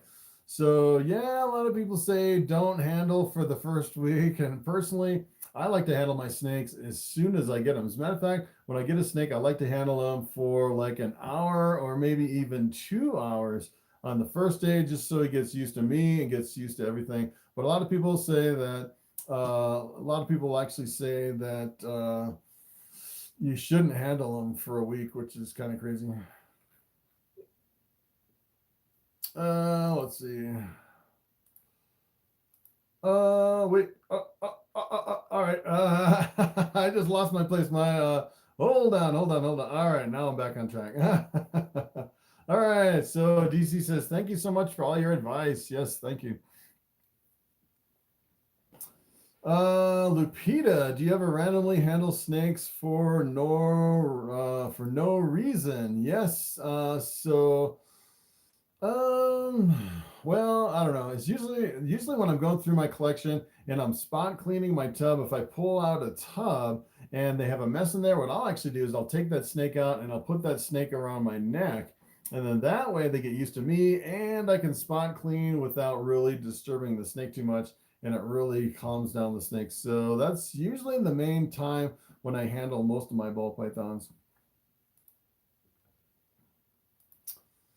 Let's see. Brianna, one thing no one told me is they would relax their entire body when you least expect it. Yeah, so so yeah, if you're handling ball pythons, yeah, you definitely want to make sure they relax their entire body to really make sure they're totally relaxed with you. Looks like we got another super chat. All right, let me go down to the super chat. Daniel, thank you. Let's see. Did you see the new pixel gene? Kobilka did a video on the project. How long does it take for prices to drop on new genes? So I saw his thumbnail pop up. I was actually over on YouTube and I saw his thumbnail pop up, but I haven't really looked at the pixel gene. I was really busy this week working on my other video for Monday, which is a completely different video. I think you'll find that one interesting, which is not a snake video. I'm gonna start throwing, like, maybe once a week, throw in some random non-snake video just to see how the people like it and how the YouTube algorithm likes a non-snake video on a snake channel, just to kind of mix stuff up, and then do live streams on the weekend, just kind of mix stuff up so it's not always the same thing every single day. But I have seen that the pixel gene, which is kind of interesting. I'll have to go in and look at that one. Seems like new genes are coming out all the time. It's so hard to keep on top of all the genes. It's kind of crazy. Grim Reaper, how's it going? Nice name. So yeah, so there's actually a snake called the Grim Reaper, and that is the Super Grim. The nickname for that is the Grim Reaper, which is, I actually did a video on the Grim, which is it's a pretty awesome combination. Riley, how long are you planning to do this live for? Planning on going 3 hours. We're about halfway at an hour and 29 minutes. So we'll see if I can last. It depends if my voice lasts. And usually it depends on if I get, if everyone bails and I don't have any people on here. But we still have over 90 people on the live stream, which is kind of crazy. C3 Reptiles, what is going on? Let's see. Mark Walters, you're the best out there. Great info. Yeah, yes, I guess I'm the best at what I do. I do stuff that's, I'd say I'm completely different than any other. I try to be different than any other channel. Different kind of content over here. Mostly a lot of genetics and combinations and stuff like that, which not a lot of people really cover on their channel. All right, Big Daddy. Hi. So my daughter's blue-eyed Lucy has developed a brown tip on the tail. So yeah, so sometimes you can have some color changes on ball pythons. I just noticed on my pied, someone actually pointed it out on one of my last live streams that my pied actually has a lot of gray underneath the bottom of the head, like right along the mouth and the jaw, and then underneath the head, it developed a lot of gray. And I know on Bobby, my bamboo ball python, developed a lot of spots on the top of the head. I was just kind of seeing how head shy Bubbles is. I don't really mess with Bubble too much as far as kind of handling him on the head. I don't know if she's quite as calm as Bobby messing with her head. She's a pretty awesome. I don't know how she got so tame. I actually bought her as an adult. She must have been someone else's pet or something, which is kind of cool. But yeah, so you can have random kind of color changes and stuff show up on your snake just randomly as they age and mature. All right, so Con Worker 1. I love the rhino rat snakes. Yeah, so the rhino rat snakes with the long, kind of the pointy nose on the end. Those things are wild looking. And I've heard that you actually start feeding them fish when they're hatchlings, which is kind of a challenge. Jaden White, hey Chris, thank you so much for the live stream. I'm at a cleaning job and it's so nice to watch. Yeah, sure. Yeah, yeah, that's interesting. You're working, and technically, I guess I'm working too here on the live stream. All right. Let's see. Black Horse Raven. When are you breeding more? Please answer. So yeah, so I should have some more bamboo some more hatchlings in about 3 months, probably mid to late summer. I should have more hatchlings ready for sale. So far, right in my breeding season, a lot of my females are ovulating. I don't have any eggs yet. It seems like this year is running a little bit behind the typical breeding schedule, but it looks like I will get quite a few eggs this year, which is pretty good.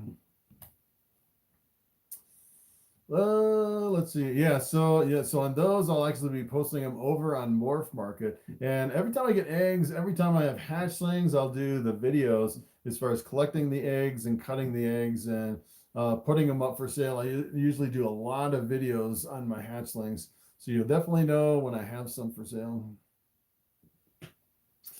Jessica Harper, do you ship overseas? No, unfortunately, I don't ship overseas, just in the United States.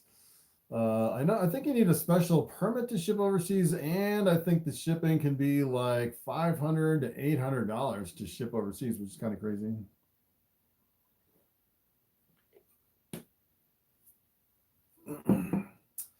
All right, Jared, can any point of a shed look like scale rot? So yeah, so it's so dry in my climate. I've never actually had scale rot, so I'm not really familiar with what scale rot looks like, and if it actually looks like a stuck shed. So I'm not really familiar with the scale rot. Grim Reaper, I was here yesterday, if you remember. Yes, I do remember. Let's see. How is your day going? My day is going great on this Sunday afternoon. Snake Papa. I love streaming your videos while I'm working in my snake room. How often do you misjudge ovulation on a female ball pythons?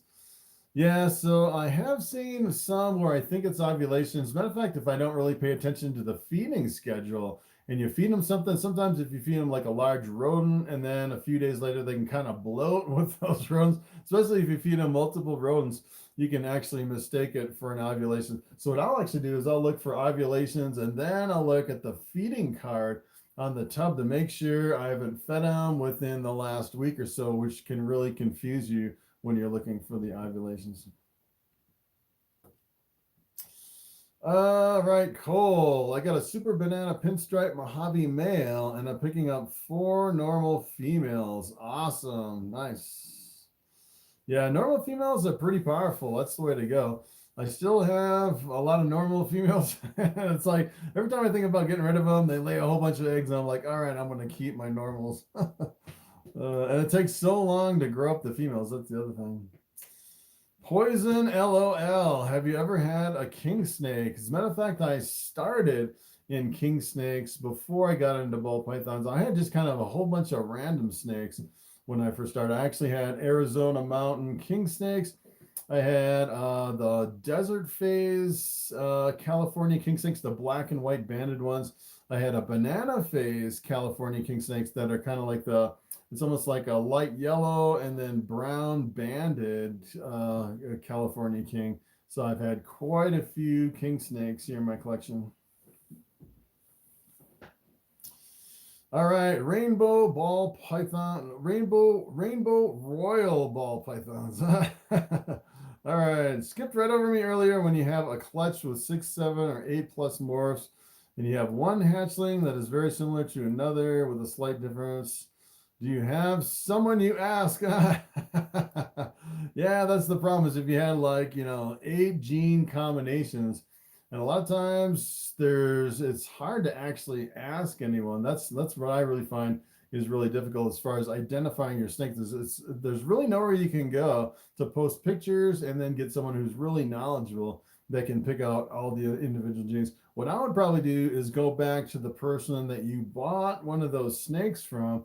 And since you already gave them money and paid for the snakes, maybe they'll be more inclined to help you identify some of your hatchlings. I've actually seen a lot of people do that. Ben Arnold, what is up? Let's see. Let's see. Jaden, how many snakes do you have? I think I have 43 snakes at the moment. Let's see. All right, VZUI. I'm not sure. I guess that's Zooey. What size tub should I upgrade an adult male ball python to? So I prefer the ARS 70 series tubs. You can actually go over on ARS caging and look at the size. You can actually look at the size of the ARS size, the 70 series tubs. And then you can look at other tubs. Freedom Breeder is another competitor. You can actually go over there and kind of look at the difference in the different tub sizes. Looks like we got another super chat. All right, let me go way down to see how far back we are on these questions. I think I'm like 100 questions behind now. All right, Gilbert. All right, thank you for the super chat. Will you have any pastel desert ghost or pastel het desert ghost eggs going to be laid anytime soon? That is a very good question. Hold on, let me get my sheet with my breeding. So I don't know if I'm going to have any desert ghosts. I don't know if that female desert ghost is actually going to go, but I can kind of look at, let's see. I got my master list, pastel Enchi desert ghost. Well, I read that one with my calico. I don't know if that one's going to go either. Pastel pinstripe female number 2. Let's see. Pastel pinstripe female number 2. I don't know if that one's going to go either. Boy, maybe not. It doesn't look too good this year for any het desert ghost stuff, but yeah. So yeah, we'll see. I don't know. I don't know about that one. I actually bred my male desert ghost to 3 females. It looks like 2 of them that are not the desert ghosts are not going to go. I'm hoping to actually get that female desert ghost to actually breed. If she lays eggs this year, I'll have a whole clutch of really awesome ones. That's the one I might actually have some desert ghosts, which would be pretty awesome. All right, let's see. I have a GHI lesser ghost, and she is proper. Nice. A few minutes ago, I just got bit by a brown water snake. That That is legendary wolf. Huh. That is crazy. A brown water snake. Huh.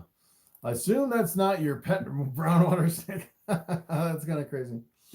All right, Micah, what is best to pair a super pastel with? So I actually did a video called Killer Snakes, which is essentially the killer is abbreviation for the super pastel.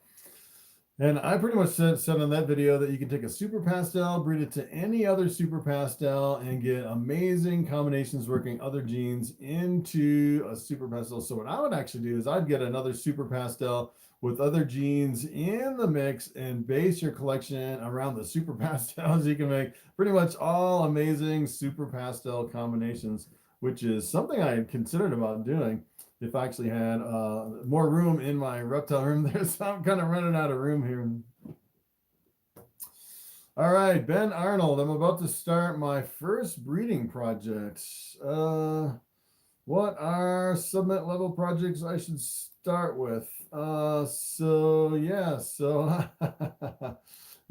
what are some projects in ball pythons? I mean, pretty much the sky is unlimited with ball pythons. There's like hundreds and hundreds of genes, millions of combinations. So pretty much whatever you like, I would definitely go with in ball pythons. Let's see. Punk Rocka, what is up? Picked up a ready to breed, never bred, 2,500 gram pastel Mojave hypo today. That's awesome. So yeah, so usually if you actually pick up a really big snake like that, 2,500 grams, every time I bought a snake that's a female, right around 2,500 grams that has never been bred, it seems like every single time they will lay eggs the very first year, which is pretty awesome. So I can almost guarantee that a female will actually lay some eggs this year, which is pretty awesome. All right, Vex, I've had my ball python for about a year, and I've handled her 3 or 4 days a week, every week. Wow, she's very aggressive in her enclosure. Yeah, so so usually if you handle them that much, they do tame down. I've only ever had one snake, one ball python that I couldn't tame in my collection, and I don't know what was wrong with that snake. It just did not like me for whatever reason. I don't know what the history was in that one. As a matter of fact, I actually bought that one it was actually a pretty small hatchling. So other than that one exception, I'd say that is really unusual that you're having problems with that. So sometimes they can actually be aggressive in their enclosure until you get them out and start handling them. I've actually seen that too. And I think it's just the personality of the snake, which is kind of weird. All right, so Daniel, I have one female that's over 1,500 grams, but I have 3 males that are pretty small. What's the perfect weight for males to be able to breed? So most people will say for males, they have to be at least 500 grams for the males and a minimum of 1,500 grams for the females. So I would probably wait at least till your males are 500 grams on those. All right, Amber, I'd love to know how to get my ball python to eat frozen thawed. He's only 3 or 4 months old. Yeah, so what you could try is if you're feeding live right now, you could try feeding live. And then I'd say probably about half an hour after you feed alive and it completely digests that one, go back and immediately follow up like half an hour later with a frozen thawed to kind of trick them. Sometimes when they get in that feeding mode, especially after alive, they'll pretty much eat anything. And sometimes you can go back to back from alive over to a frozen thawed and do 2 meals within the same day. That's pretty much the best way to do it as far as what I've seen, getting them over to a frozen thawed. Let's see, what's better, corn snakes or ball pythons? I actually did a video, corn snake versus ball python, and I think there's pros and cons to each. So if you're like brand new to snakes and a snake that really moves around a lot kind of freaks you out, the ball python's better because it really doesn't move as much as a really squirrely corn snake. So for example, when I was actually doing my live streams and I tried to put my corn snake on my shoulder like this, there's no way I could do it for more than like 5 minutes. The thing would be squirming all over, and there's no way I could do a live stream with a corn snake. Although if you look at the feeding and you want a snake that feeds every single week, I'd say a corn snake will definitely feed a lot better than a ball python. Although it seems like ball pythons have a lower metabolism to where they really don't need to eat every single week. They can fast for a really long time and they don't really lose a lot of weight. So there, there's pros and cons to each one. All right, Hunter, have you ever thought about Emerald Basin tree boas? No, so I'm a ball python guy. I don't really go away from ball pythons into other species. I'm just doing only ball pythons. And you can actually kind of mix up your collection, but the problem is if you have too many species, you can't breed them together. It kind of limits what you can breed in your collection. Let's see. All right, so Josiah, thanks for always putting up new content. Always interesting seeing new stuff up. Yeah, so I try to put out a video every single day on my YouTube channel. I think, as a matter of fact, last week I think I skipped one day. And when I did those live streams all in a row, I did like 3 12-hour live streams. I lost my voice. I think I didn't do a video for like a whole week after that. It was kind of interesting. I lost my voice after doing, it was like 36 hours of live streams in 3 days. And then my voice was totally toast. I took a week off, and you wouldn't believe what an impact it had on my YouTube channel. My channel just completely tanked. All the statistics went down and down and down. It took me like 2 weeks to recover after taking a week off. It's like YouTube wants you to put out a video every single day to keep your views and everything up on your channel, which is kind of crazy. Christina, yes, US ARC does fight for our rights for reptiles. Yes.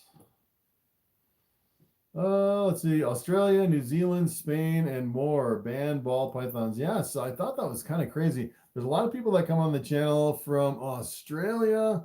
As a matter of fact, I had one, I think it was from Australia, that I was talking to on the live stream that said they know everything about ball pythons from watching my channel, but they can't buy even a normal ball python because they're from Australia. I thought that was crazy. All right, I got an Enchi Pastel. What do you recommend to breed? Yeah, so yeah, Enchi Pastel, you can breed pretty much anything to that. I really like the Enchi banana combinations. You could do pastel with any of the brightening genes, like another pastel, the yellow belly, the fire, the orange dream, to really make some bright snakes, which is pretty awesome. All right, Dino Roar. I like that name. I watched your video on ARS tub sizes. I like how you mix them, and that's what I need. Yes. Is it safe to buy like 4 levels of an 80 tub size and 2 levels of a 70? Can I stack them like that? So yeah, so with the ARS caging, you can stack certain ones together, and sometimes you can't stack them. As a matter of fact, I actually have, so over on this rack, over here with my female breeders, I actually have a boa tub stacked in with my ARS 70 series tubs, but that's the old version of the boa tub, which is kind of crazy. And now you can't get that size of a boa tub. Now the boa tubs stack on the ARS 50 40s. So I actually have 3 boa tubs, and they're different sizes. I actually can't stack them on top of each other. And a lot of times they don't make the transitions between the levels, which is kind of a bummer. So as a matter of fact, I actually made some transition levels myself in my garage. I actually have some metalworking where I can cut the metal and then paint it. I tried to paint it close to some of the colors, and I'd stack levels on top of each other, making my own transition levels, which you can actually do that way. All right, I'm starting to lose my voice here after an hour and 48.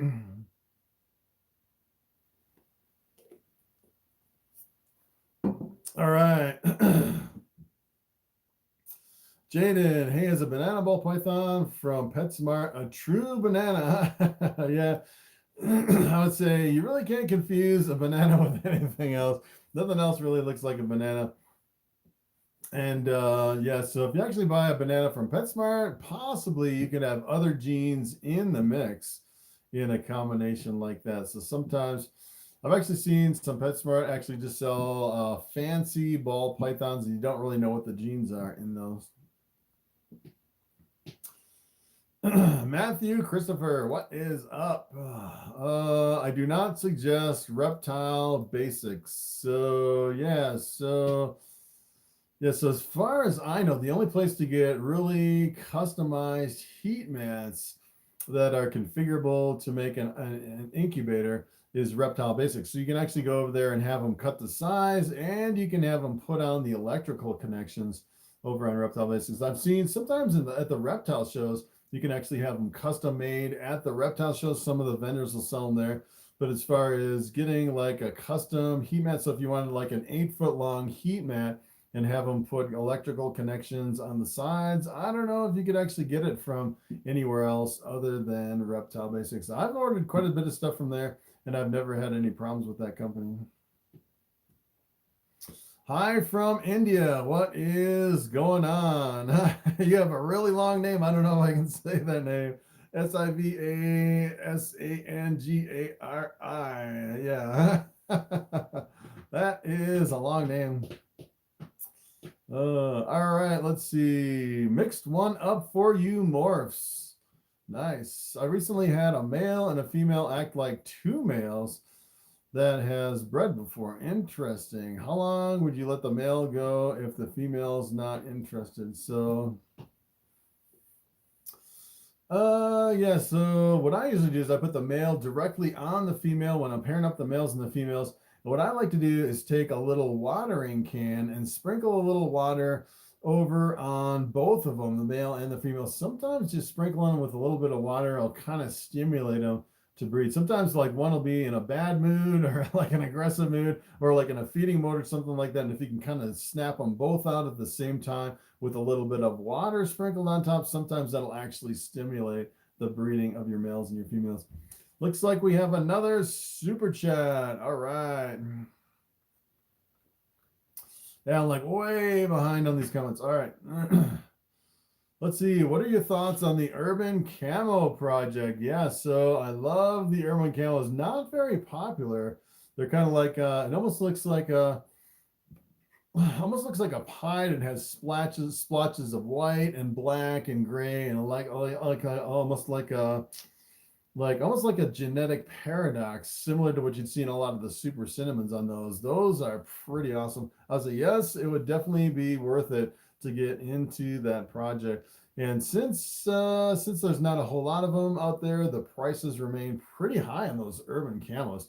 Yeah, I think you could do really well with the urban camos. That's one I don't talk about a lot. As a matter of fact, I think you could do really well doing urban camos. And just, you don't want to produce like probably thousands of them or anything like that. I don't think the market's there. But if you do just a few every year, I think you can really do really good with the urban camos. All right, let's go back 100 questions up. Let's see. Matthew Christopher, I use Heat Pro. Let's see. I've never used Heat Pro for my heat mats. Let's see. Matt C, vermiculite or perlite for the egg boxes. Doesn't matter. So it doesn't really matter what you use for the egg boxes. I've seen a lot of people use perlite. Some people use vermiculite. Some people use like half vermiculite, half perlite. I've seen people use sponges. And you pretty much have to do, I've seen people do like 50-50 water vermiculite and stuff like that. I've actually seen people where they'll do just like an egg crate suspended over water and put the eggs right on the egg crate without any vermiculite or perlite or anything like that. The only problem with that is if you actually move the box and you splash the water on the egg, I don't think the water directly on the egg would be very good for the eggs. But I think you could use pretty much anything that's like an inert media, although I'd probably stay away from the sponges. I would think the sponges could probably mold a little bit faster than the vermiculite or perlite. You could, I mean, for that matter, you could probably use like a handful of gravel or something in the bottom of the box. As long as it was like sterilized and cleaned, you could use pretty much anything in the egg box. All right, let's see. Perlite is less messy. Yes, so I actually use the egg crate on top of perlite or vermiculite. So if you actually do like vermiculite without the egg crate on top, a lot of times when the eggs hatch, the hatchlings will get completely covered in all that vermiculite, which can be pretty messy. I definitely like the egg crate on top. All right, let's see. What's my heaviest ball python, says Oscar Sandoval. So right now, I think my heaviest, I actually have a female that is, she's really big with eggs. She's probably about 5,500 grams or something like that. She might be coming up close to 6,000 grams, pretty much closer to that as the eggs get bigger and bigger in her body. Of course, after she lays eggs, it'll definitely be a lot less than that. A lot of times she'll actually lay, that particular female, she can lay like 13 or 14 eggs, which is pretty crazy.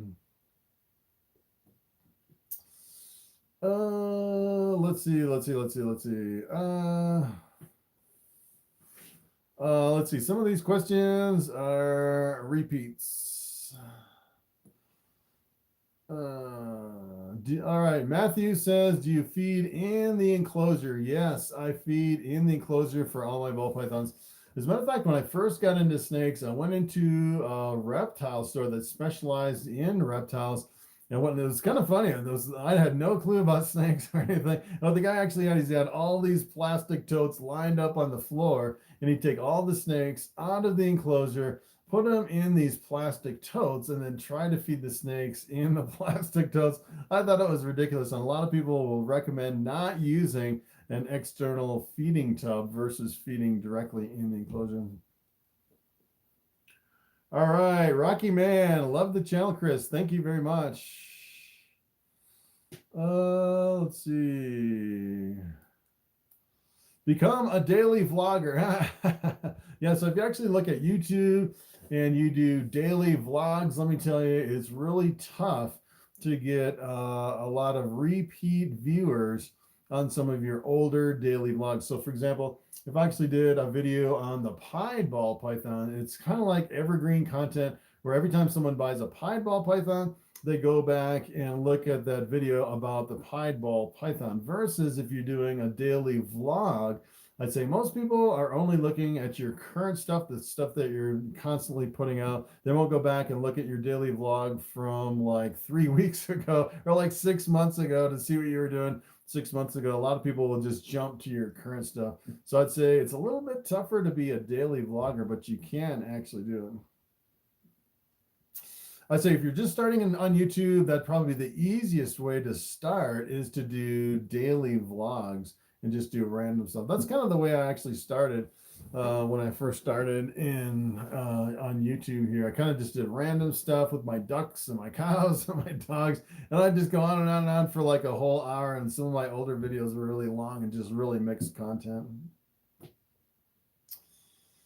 Let's see. You teach more than you show off. Yes. So I don't really have that many snakes to show off. I'll go through my whole collection and show every single snake, and it's like, sometimes I usually show more when I'm collecting eggs or cutting eggs, or if I have new hatchlings coming out. Every now and then I'll go through my hatchlings, but right now I really don't have any hatchlings. And all my females are getting ready to lay eggs, so I really don't have a lot of stuff to show off other than what you've already seen.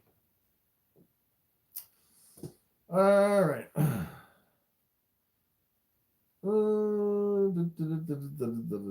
Let's see. Matt C. I was asking if you can keep pairing even if both males and females one off feed after the first lock. So yes. So usually your ball pythons will go off a feed, and you can keep pairing those ball pythons after they go off a feed. As a matter of fact, it's a lot. I'd say most of the breeding season, when you're pairing your males and your females, both the males and the females are both off of food. And yes, you should keep pairing the males with the females. All right, Power Bex, what is your favorite morph to breed and have? Well, I'd say it's probably the bamboo gene as far as what I can actually, have here in my collection. All right, so we are at 1 hour, 58 minutes. All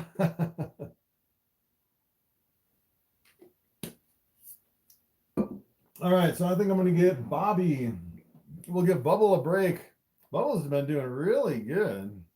Very curious ball python. I don't know what she's doing. I don't know. She seems like she's really enjoying kind of hanging out here. So I'm going to give Bobby another shot here.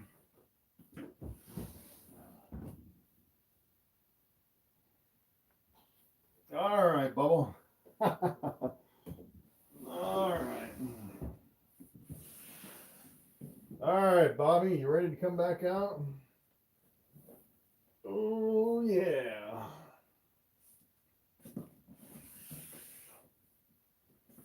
All right, Bobby is back.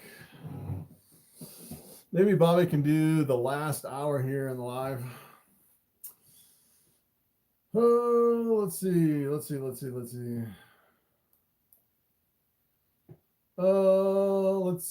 How to hold first time corn snake. Mine's so jumpy, keeps trying to run away. About him 5 days ago, I fed him. Yeah, so corn snakes can be incredibly squirrely. As a matter of fact, a lot of times with new people, actually was showing a lot of new people that have never held a snake, my corn snake, and they were a little bit freaked out because of how squirrely the corn snake is. So if you're not used to a snake moving really fast, Ball Python would probably be a good first snake just to hold for the very first time. It can be a little bit squirrely with a corn snake. Let's see. Sink the frog. What weight do you start pairing males? So I usually wait until they're at least 500 grams. So for my males, I've been pretty much waiting until they're 2 years old to breed my males. And at 2 years old, they're definitely bigger than 500 grams. Usually they're at least, 700-800 grams, something like that for my males. All right, Gilbert, will you have any desert ghost or het desert ghost anytime in the future? Yeah, hopefully I'll have some desert ghost here soon. Let's see. So Daniel says 1,000 grams. Yeah, that would be a good weight. So yeah, so for a safe bet for the males, I would probably wait till 1,000 grams. That's probably the safest weight. If you breed them less than that, you have a chance that they're not fully mature yet. Although I have bred males at 450 grams, and believe it or not, I've actually had them breed, which is pretty awesome. Let's see. What about export ball pythons to Costa Rica? I'm not sure about that. You can actually ask some other breeders as far as exporting ball pythons out of the country. It may be a little bit easier. Although, yeah, I'm not sure of the regulations in Costa Rica. I know a lot of those tropical places kind of frown on bringing in species like ball pythons. I'm not sure what the regulations are down there. All right, what kind of a feeding schedule would a power feeding, and what are your thoughts on it? Yeah, so what is power feeding? That is the question. And what is too much food for ball python? So yeah, so if you're actually feeding constantly, I would say, so I would say it's pretty hard to actually power feed a ball python, because usually what you do is you feed them a couple rodents and they just completely stop and they refuse to eat. But some of the other snakes will actually eat every single day, pretty much 7 days a week, and that is not what you want. That's kind of like the ultimate power feeding. Like for some of your retics or like for your corn snakes, they can eat an incredible amount of food. So a lot of people say it's not really good to power feed your snakes. I probably wouldn't do it. I'd say probably a maximum of maybe 2 rodents per week. Really depends on the size of your snake. For like hatchlings, you could probably do 3 rodents a week if you're feeding every 3 or 4 days or something like that. Right, let's see. In the UK, 80% humidity is standard. Wow.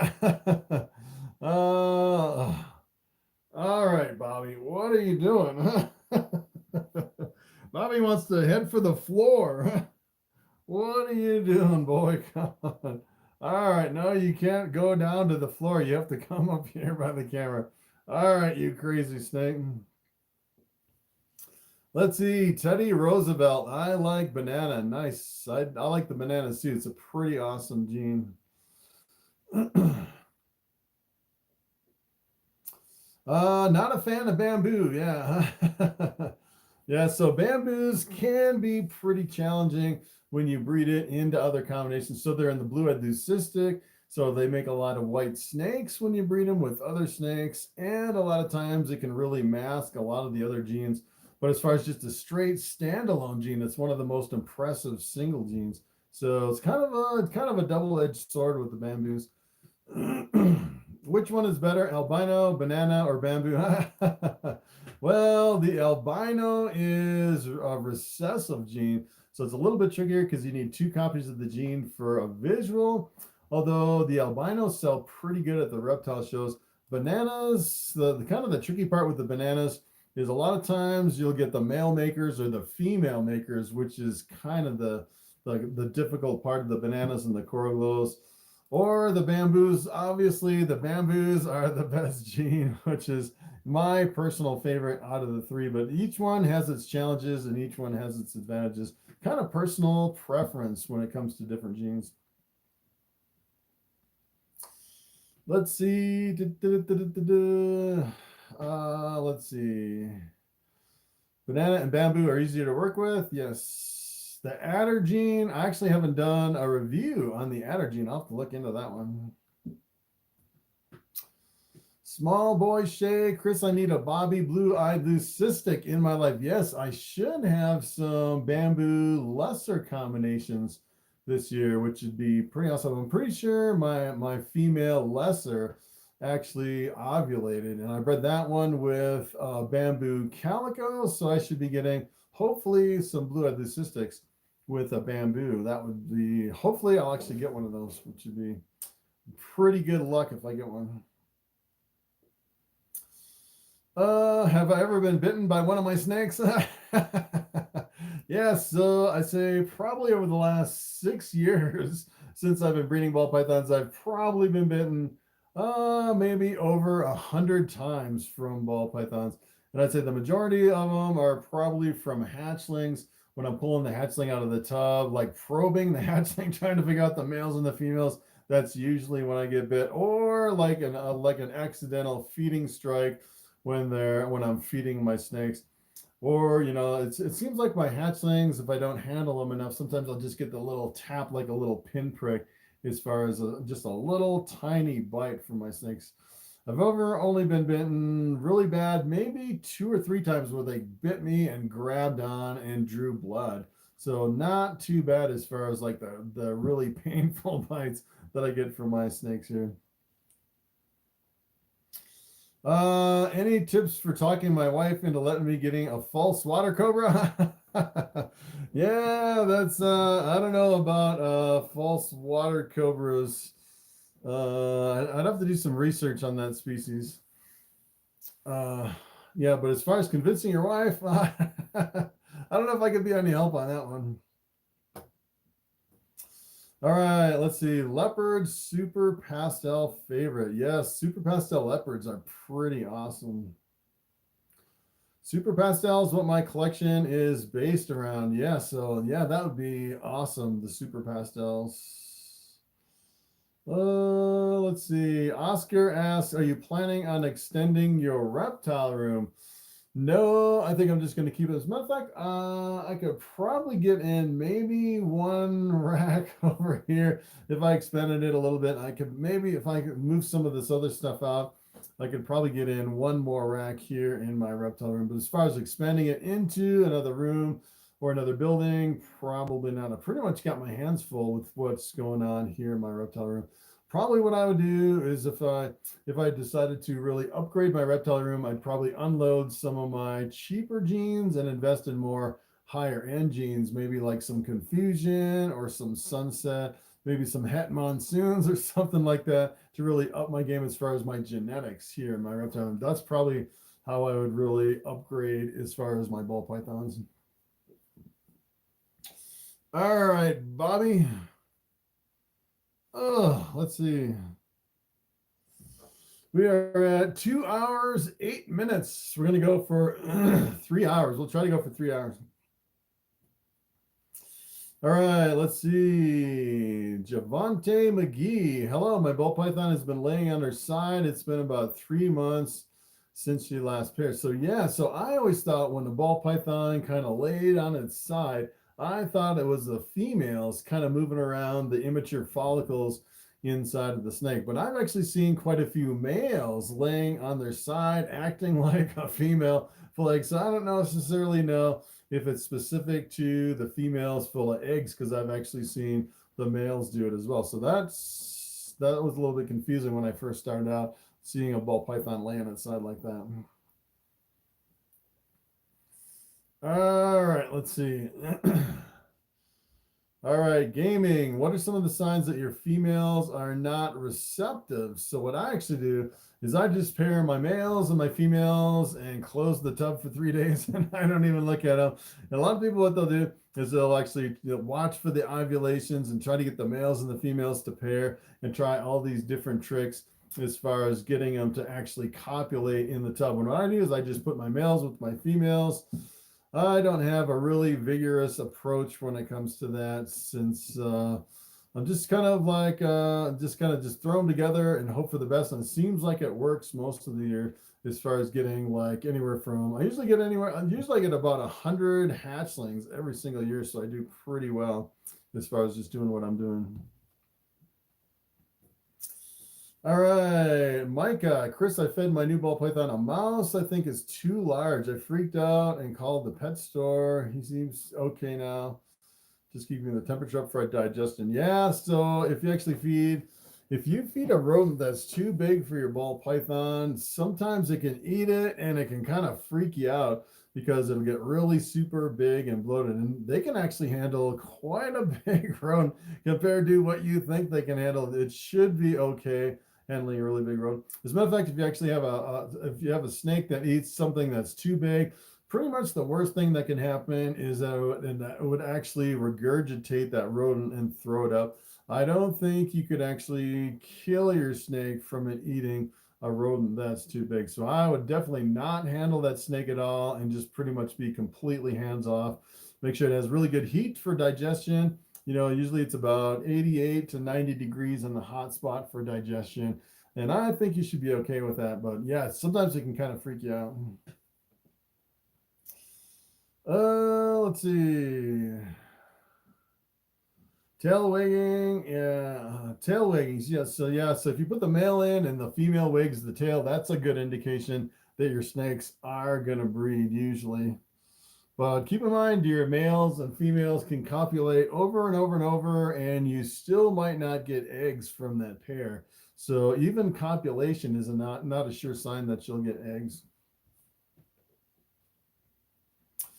All right, Jeff Lewis, where do you think the ball python industry is headed? Seems like the same wharf only get cheaper and cheaper every year. Actually, it seems like they're getting more and more expensive over the last couple of years. It seems like sometimes they'll get cheaper and cheaper. It seems like the last year or so, they've really been increasing in price, mainly because of the pandemic. And a lot of people, I think they're looking for something else to do. A lot of people are unemployed, looking for other ways to make money, maybe other pets that they can have that they can kind of work with during the pandemic and stuff like that. So I think it really depends what's going on. It really depends on the morph too. Some always increase, some always decrease in ball pythons. But yeah, so as more and more are produced, the prices do tend to go down generally overall with ball pythons. Let's see. Can you help me out with the choice? I have a cinnamon female that will be 1,500 grams next season. 3 choices. A jigsaw, a savannah, or a bamboo. With a cinnamon female, I don't know. I'm preferable. I always go with the bamboos if I had a choice, but you can do pretty much whatever you want, I guess. So yeah, so the jigsaw is the Mojave and the pinstripe. Yeah, so I'd probably go with the bamboo out of those 3 choices.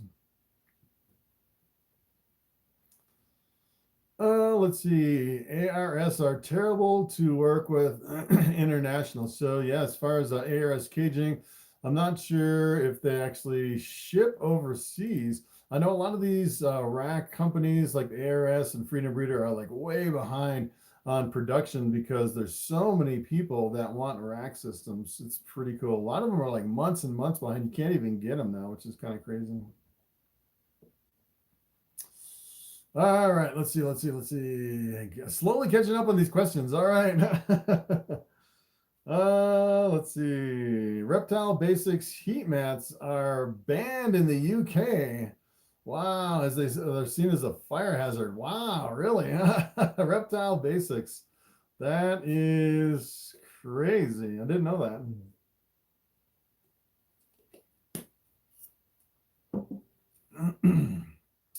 that. Rainbow Royal Ball Pythons. Info on the Urban Camo project, please. So yeah, you can all go over to morphmarket.com and do a search for Urban Camo and bring up the Urban Camo combinations over there. It's kind of interesting. I actually did a video on the Urban Camo too, so you can take a look at that one. All right, so we got another super chat. Thank you, Sean Watts. All right, so let me go down. We're catching up slowly on these questions. All right, super chat question. Hey, got my daughter her first fancy ball python for Christmas. I'm looking for an inexpensive starter snake for myself. Any suggestions? Yeah, so good starter snake. Yeah, you can actually do a ball python for a starter snake. Of course, the ball pythons are the best, but you can pretty much, if you're just getting into snakes, you can get pretty much anything. I would say if you're doing something other than a ball python, what I would probably do is I would probably do something like a California king snake, or what I would actually, as a matter of fact, if I got something besides a ball python, probably what it would be, it'd be like one of the Honduran milk snakes. Really beautiful snakes, and they get a lot bigger than a lot of your king snakes. But yeah, you can do any type of ball python if you're doing like any kind of a starter snake. So it really depends on your budget as far as like the genes in your ball python. So a lot of people go with normals for a starter snake. I would probably spend a little bit more and get at least 1 or 2 genes in a combination. For just a little bit more, you can get something. If you actually went with the bright side, you could do something with some of the bright genes, like the pastel, the fire, the orange dream, the yellow belly, stuff like that is pretty awesome. All right, let's see where I was. I lost my place back here. All right, so let's see. I already answered that one. Reptile basics, urban camo. Merino morphs. Hey, bud, what is up? So any clown in your collection? Yes, I do have some clowns here in my collection. I have just a straight clown female. I have a lesser clown female that's about 2 years old. I'm trying to pair her up again, but she is a little bit 17, 18, 19, 20. As a matter of fact, she's 3 years old. Hopefully she'll actually lay some eggs this year. I actually have some triple hets that I'm working with, growing them up. Maybe they'll be ready in another year or two. They're actually het clown, het albino, het pied, which is a project I'm really excited about, making some combinations with those triple hats. That would be, it'd be like kind of like Christmas, opening up those eggs. We can get a whole rainbow of different stuff coming out of those. As a matter of fact, I might take, if I actually get a visual triple recessive, if I actually get like a male albino pied clown, I'll probably breed that into other recessives, make some quad hets, and I might really focus on a lot of the quad het combinations here in my collection and focus on stuff like that. I think that'd be kind of a cool direction to kind of change my direction for ball pythons. If I ever sell my ball python collection, it's a package deal, buy everything or nothing. So yeah, so sometimes if you're actually selling all your snakes and the word gets out there, a lot of people will come in and say, hey, I want all your males. Some other people will come in and say, hey, I want all your females. Sometimes you can sell them in large groups versus everything all at once, versus kind of like, selling each individual snake. It's a lot more difficult. And sometimes you'll actually find someone who's kind of like the middleman who will buy your whole collection and then sell them individually over on Morph Market, which is kind of like a wholesaler, I guess, if you actually sell them to someone like that. Snake eyes. I don't have very many balls in comparison to most breeders. Yeah, so when it comes to comparison, I have a pretty small collection here with only about 40 snakes. But keep in mind, if you actually have have like 20 females, I can have like 120, 150 hatchlings every single year, which if you actually add those to your 40 other 50 other snakes, you're up to, like almost 200 snakes. And let me tell you, for just one person trying to take care of 200 snakes can be a pretty big project, trying to take care of all those snakes until you can sell them over on Morph Market or at a reptile show or something like that. All right, let's see. Joseph. I have a 3-year-old female pied. She's not eating. I try every week and I'm stressed. Let's see. So how long will they not eat? So I've actually had ball pythons. I'd say generally the pretty much the really long fast will go anywhere from like 3 to 4 months. I'd say is pretty typical. I've seen ball pythons fast for over a year, which is pretty unusual. Usually you can trick them into something without having them go a whole year without eating. But I'd say usually if a ball python goes on a fast, like Bobby here around my neck, he fasted for 2 months. And then once they go back on food after a really long fast, what I like to do is I like to do 2 rodents a week to try to get more rodents into them after that long fast, so they don't kind of eat and then fast again. You get a few more rodents, kind of get them back up to size. Let's see. Micah, Bobby is the snake that inspired me to get my first ball python. All right, Bobby. Yes, he is a pretty awesome snake. Annie G, are you selling online? So yeah, I do have a store over on Morph Market where I sell my ball pythons, but right now I don't have anything for sale. So if you actually go over there, it's pretty much just a blank store with no snakes for sale. You can actually go over there and look at the snakes that I've sold over on Morph Market to kind of get an idea of what's in my collection and what I may have available in the future. Snake Papa, what is going on? So living in Colorado, do you partake in the local delicacies? Yeah, so yeah, if you're talking about like the marijuana industry, no, I actually don't do that. So it's kind of interesting. So technically, marijuana is legal here in Colorado, but the problem is if you actually walk into one of the shops that sell the local delicacies, essentially what you have to do is you have to give them all your information, and then your name goes into a database that the government can use to say, hey, this person has actually used that product. Apparently they can use it against you in certain like job interviews and stuff like that. So if you're actually applying for like a state job or a federal job, having that on your record, just walking into a store and buying something, I've actually heard can work against you when you're applying for like a state or a federal job, especially like a federal job where it's still illegal on a federal level. So I pretty much stay away from the local delicacies here in Colorado. All right, Janet, do you ship to Canada? No, so I've actually had a couple people ask, and it's anywhere from like $500 to $800 shipping and everything else that goes along with it just to ship into Canada, which is kind of crazy. And I don't really have anything that expensive to make it justifiable as far as shipping into Canada. Boa constrictors versus ball pythons. Oh yeah, ball pythons will win every single time.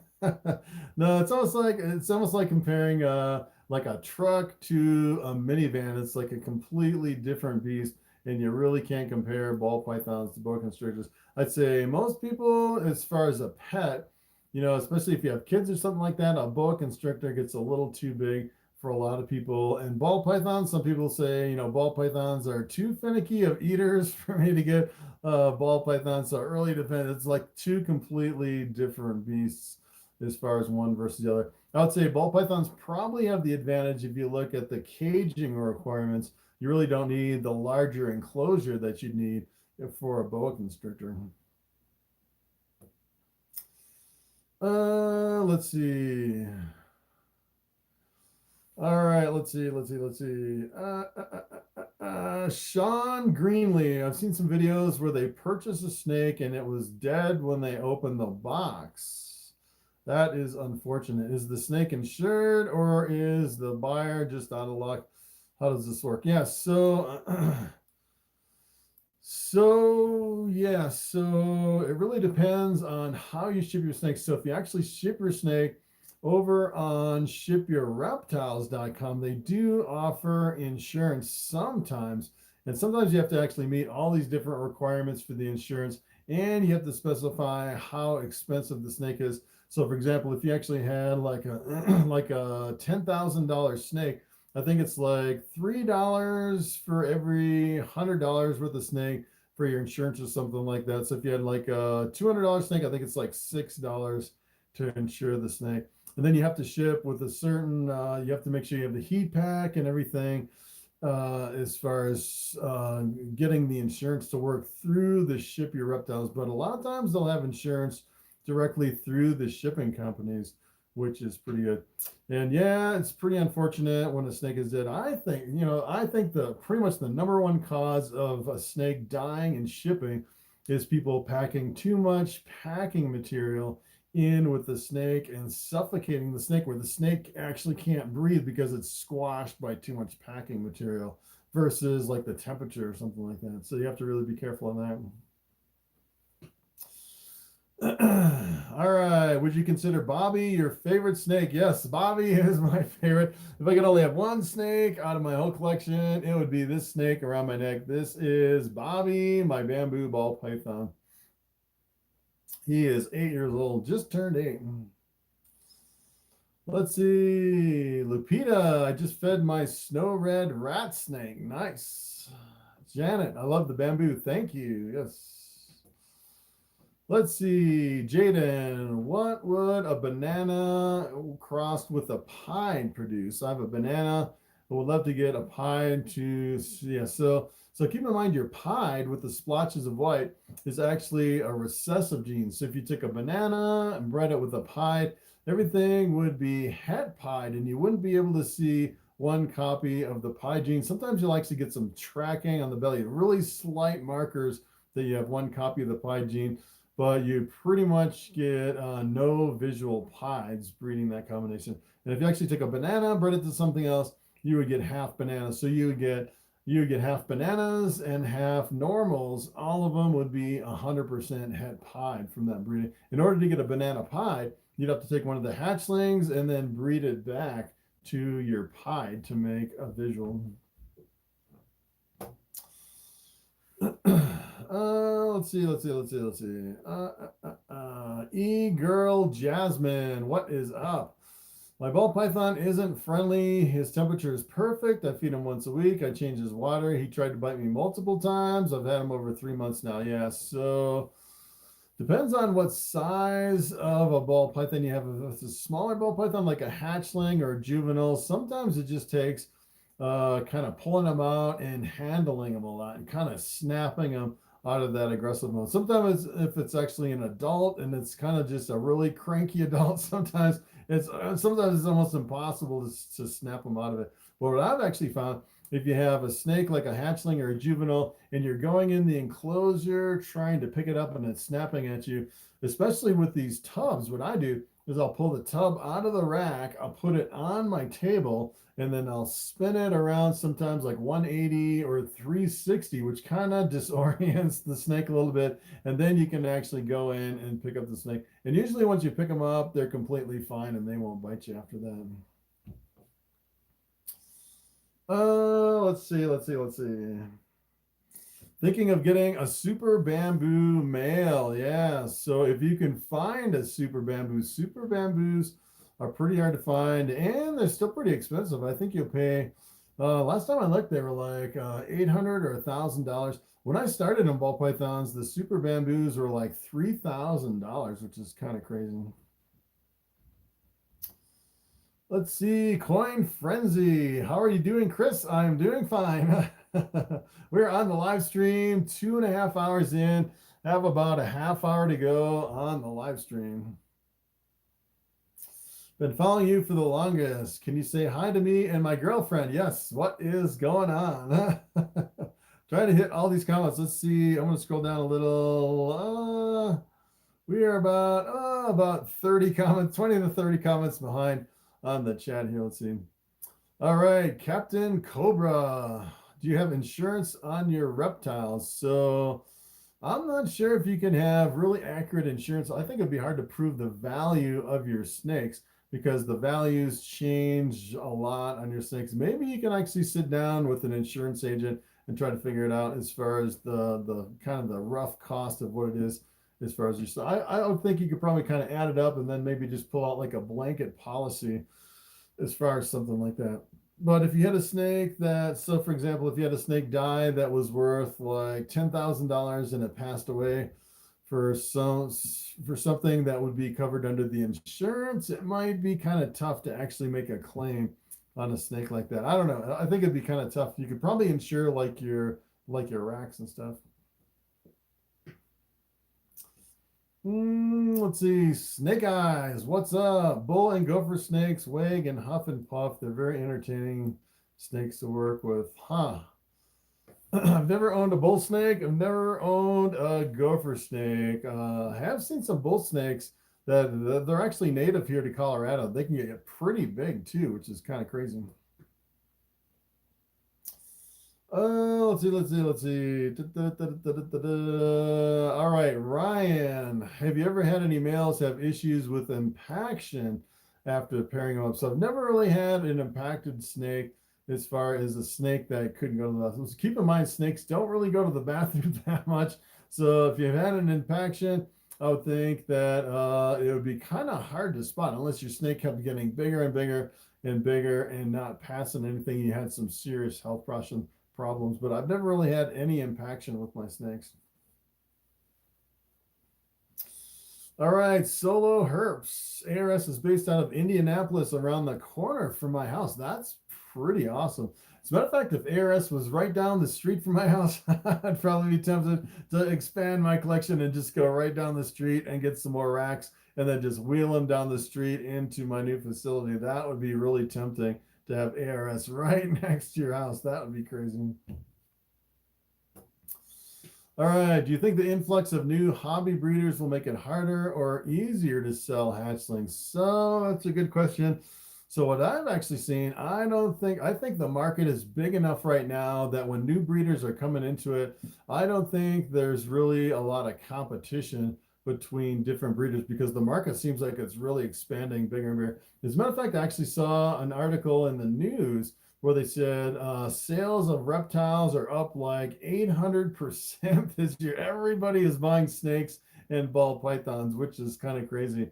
And I don't think there's really any into it. Another thing you have to keep in mind too, as new people come into the hobby, if you actually look at the global population, the population keeps exponentially increasing as far as the number of people that are on the planet. So the more people that are in the hobby, you have to look at the number of people, the new people that are produced every year. And I don't think the new people that are getting into snakes really outpace the exponential growth of the population. So that's another thing to kind of get. It's all kind of like a balancing act between the hobby and the population and everything.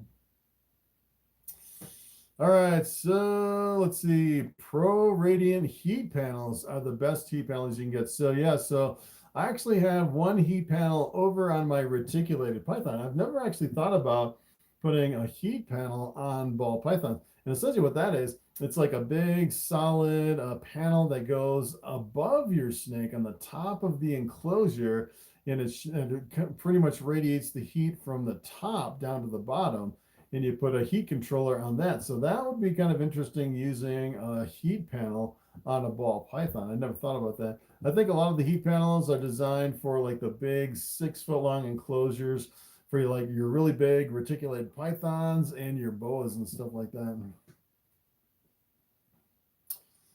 Let's see. Mojave is the best. Yes. It seems like everyone has their favorite morph, Mojave. Mojave is a cool gene because you can actually make a lot of the purple snakes with the purple passions and the mystic potions, which are pretty awesome. And it makes the all white snakes with the lessers. Got a new member. Thank you, Tina, for becoming a fan of my channel. A channel membership. Thank you very much.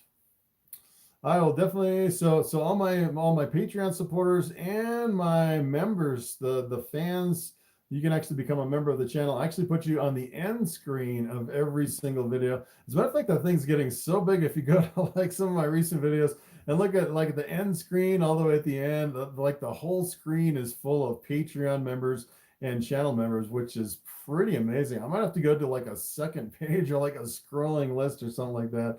It's pretty awesome. All right, snake eyes. I have one Honduran milk snake, reverse bicolor albino. Awesome. I love the Honduran milk snakes. As a matter of fact, I actually did a short with an albino Honduran milk snake. If you can actually go to my channel on your phone, click on my shorts, and then scroll through all my shorts, and you can see I think I have like about 24 shorts over on my channel. That's kind of like the highlight of my channel that I condensed into some shorts. Hondurans like to hide. That's kind of interesting. I've never had a Honduran. Let's see, Joseph. I'm also looking for a white snake, as white as I can get. What type of ball python is that? So the whitest white that you can get, I'd say if you're looking for like the blue-eyed leucistic, the all-white snake with the blue eyes, you can actually get a lesser Mojave, which is pretty much the ideal blue-eyed leucistic. What you can actually get, which is pretty much the absolute purest white snake, is an all-white pied. You can get something like a Russo pied, except a lot of those will actually have like black eyes. A lot of times you can get black-eyed leucistics like your super fires. Sometimes they'll have a little bit of yellow on top, but sometimes they can be really stark white with the super fires too. But I'd say pretty much the guaranteed the whitest white that you can actually get with no color at all would be your all-white pied, like your Russo pieds. Or you can actually do like an all-white panda pied with a super black pastel pied, but you're going to probably pay thousands of dollars for that one. So I'd say probably the Russo pied or something like that would be your best bet for the completely white snake. Can you show your pastel ball python? Let's see. So I just have one pastel here in my collection. That's a female that I'm breeding, so I'm not really pulling out my females because they're getting ready to lay eggs. And she's pretty browned out. She's not really that bright of a pastel. So I had some super bright pastels, and I pretty much sold them all. I had some really super bright hatchlings this year, which was pretty amazing. Let's see. All right. Rat snakes have a lot of personality. Yes, they do. They can be pretty crazy. I was actually seeing, especially those, one of those Texas rat snakes. Those can be pretty aggressive sometimes. It can be pretty crazy. They do make some pretty awesome pets though. MS Kendra to you. Hey, what is going on? Let's see. Dan, what is going on? This is my first time breeding ball pythons. I paid a Mojave with a lemon blast. What would you say the going price would be for the hatchlings? So yeah, so the going price. So the price is really very, I'd say, so if you actually have, so I would say like you actually have a lemon blast, which is the pastel and the pinstripe. And the Mojave, I'd say those jeans generally run anywhere from $80 to about $125 per jean. So if you're actually stacking jeans, so if you actually are on the low end and you're like at $80, like for a lemon blast, it'd be like $160. If you have all three jeans, it'd be like $80 times 3. It really depends on what the market is for those and kind of the example of the combination too. So sometimes it can really, it's really a sliding scale, but that is kind of the average range of what you can expect for those. And it really depends. I've actually seen people selling normals for $100, which is kind of crazy. So sometimes you can get more or less for a specific combination. Let's see. Did you ever get your bike? Yes, I got my Harley Davidson. It's a 2007 Harley Davidson Dyna, and I've been completely snowed in every single day since I got that bike. We're like completely packed in with snow. Hopefully here, as a matter of fact, the weather's going to change. It's going to start warming up. I'm thinking in about 2 or 3 weeks, it'll completely melt and I'll be able to get out and start riding for the summer.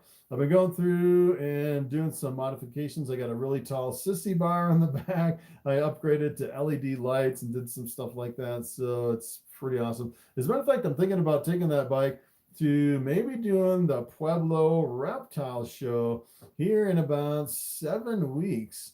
I might do that Saturday and show up with my Harley Davidson, which would be pretty awesome if you get this to Pueblo, Colorado on that day. Depends on the weather is, if I'm going to bring my bike or not.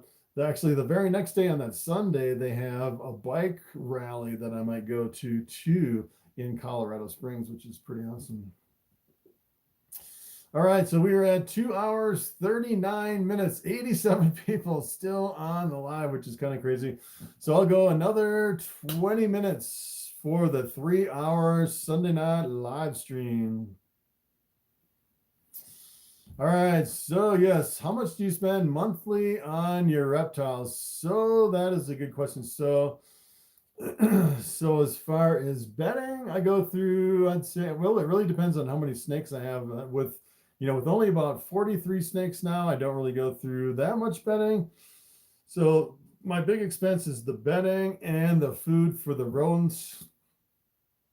And the thing right now is a lot of my females aren't eating, and a lot of my males aren't eating, so I really downsized my rodents. As a matter of fact, I pretty much cleaned out most of my rodent racks, and I'm down to like half of a rodent rack just for a few rats to kind of grow up some new ones. I'm not really producing a lot of them right now. I have a couple freezers full of frozen rodents, so my expenses right now are pretty low. I'm not really feeding a lot of rodents, and I'm not really changing a lot of substrate for a lot of snakes right now, and nothing's really eating. So it's this time of year, I'm not spending a whole lot here on my reptiles.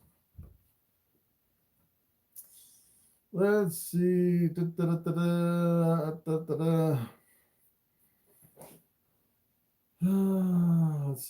Let's see. Ever consider working with the Bright Gene? No, I haven't I haven't really done a morph review on the Bright Gene. I'll have to check that one out. What's your morph market name? My channel name on YouTube is Chris Hardwick. My morph market name is Chris Hardwick. I just use my name pretty much for anything. I guess there's kind of pros and cons to that, because if I actually had like a brand name or something like that, I could actually do like better merch or something versus like just Chris Hardwick Reptiles on my merch. But I guess people know my actual name versus doing a brand or something like that. So yeah, pretty much just use my name for everything. I wonder what a bamboo lesser axanthic would look like. So yeah, so the bamboo lesser is a white snake. And if you actually put a xanthic on top of a white snake, you'd pretty much end up with a completely white snake. You wouldn't really see the axanthic underneath that snake. So yeah, it would probably be even whiter. Sometimes the bamboo lessers can have a little bit of yellow in them, and I would think the axanthic would kind of eliminate all the yellow in your bamboo lessers. You'd end up with a really super white snake.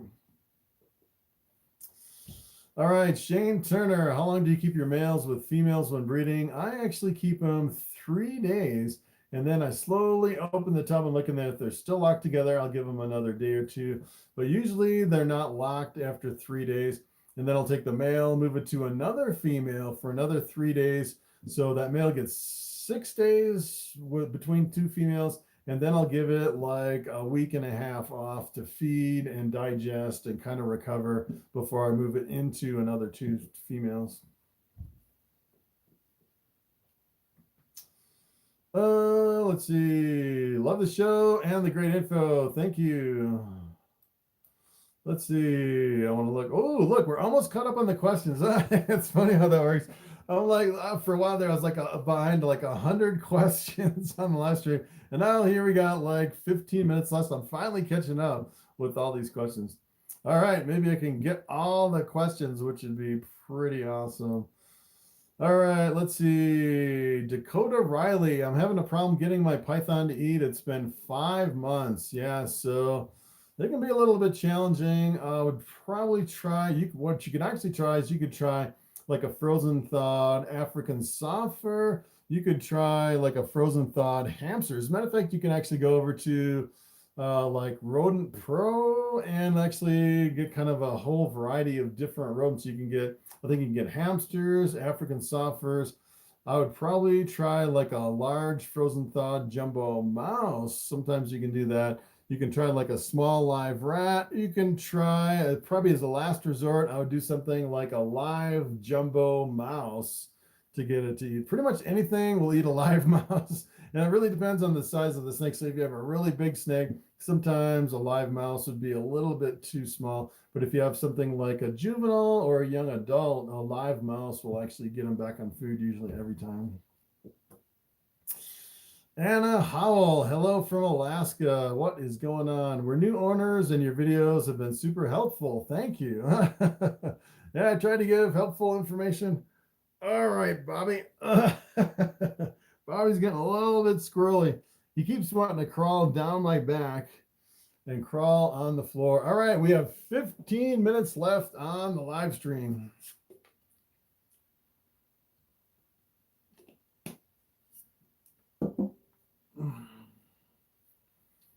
All right. All right, Daniel Church, can you house ball pythons together? So I'll say if you ask someone if you can house ball pythons together, probably 99% of everyone will say no, ball pythons are solitary animals and they should be housed in separate enclosures. Although every now and then you'll find people that say, hey, I bought 2 ball python hatchlings, put them together, and they live their whole lives together in their enclosure, 2 ball pythons. Enclosures. As a matter of fact, I've actually seen someone where they had a male and a female in the same enclosure year round. And they would actually just pull eggs out of that enclosure every single year when the female laid eggs. I thought that was kind of interesting. As a matter of fact, if you look at some of the videos, like over in West Africa, where ball pythons are just crawling around in the wild over there, you'll actually see some of these buildings where they just let ball pythons go into these buildings. And a lot of times, like in the buildings, they'll have like, dozens of ball pythons just all crowded together in these buildings in the wild, which is pretty interesting, where, you'd actually see like whole groups of ball pythons all housed together in a building. But I'd say most people would say to keep them separate. And mainly that's because a lot of times when you put 2 snakes together, they'll go into a breeding mode and they'll go off of food for an extended period of time. Whereas if you kept them separate, a lot of times they're a lot easier to feed on a regular basis. Let's see. Punk Rocka still here. All right. What is going on? Hey, Punk Rocker, if you're still here, I was thinking, hey, if you're interested in doing that motorcycle rally, Colorado Springs, I think you got a Harley, right? Maybe we can meet up down there and do that ride. As a matter of fact, I was thinking about doing a short video and inviting people to that ride, depending if my motorcycle is running. I haven't actually had it on the road, so I don't know what the condition, if I'm like leaking oil all over, if my engine blows up or something on the road. So we'll see how my bike is running, but I'm hoping to actually do that ride in Colorado Springs. I think it's like the veterans, something to support the homeless veterans. I think it's like March, the middle of March, middle of May. No, the middle of May. Yeah, the middle of May. It's like the day, I'll have to look it up again.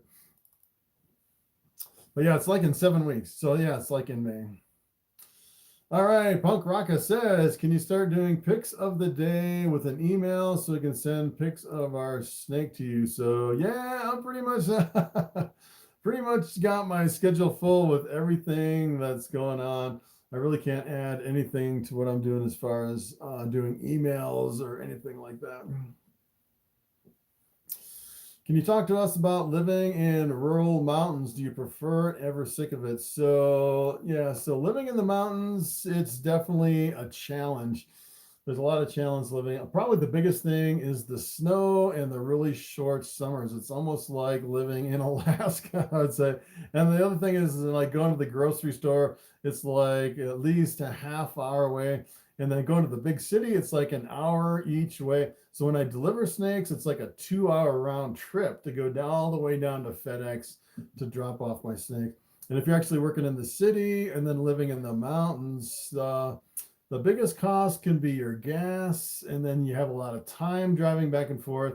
And then the car repairs, you go through an incredible amount of car repairs. I was actually changing my oil every month because I was driving so much, working in the city and living in the mountains. And then, of course, in the mountains, you have the bears and the mountain lions that can always attack you. And if you're raising chickens, they eat your chickens. And there's so many things that are working against you up here in the mountains. But let me tell you, once you get up here, it's absolutely beautiful. You don't have any neighbors. You don't have any problems with, people stealing your stuff. You can leave your house open. You can leave your vehicles unlocked.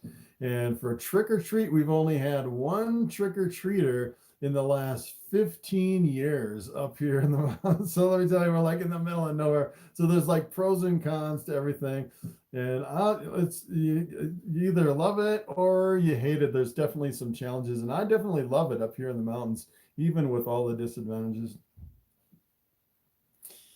Patrick Williams, how do you get past the 1,000-gram wall? Yeah, you just have to keep offering food every single week until they finally eat. Sometimes you can actually move them to a different tub or different sized enclosure. You can actually try to increase the frequency of cleaning out your substrate and replacing it. Maybe do like a live too every now and then. But yeah, sometimes you just have to wait out the 1,000-gram wall. How do I become a channel member? Yes, so like right under any of my videos, you can go to any video, and right underneath the video, over on the right, it says join. You just click that button to join, and you can become a channel member.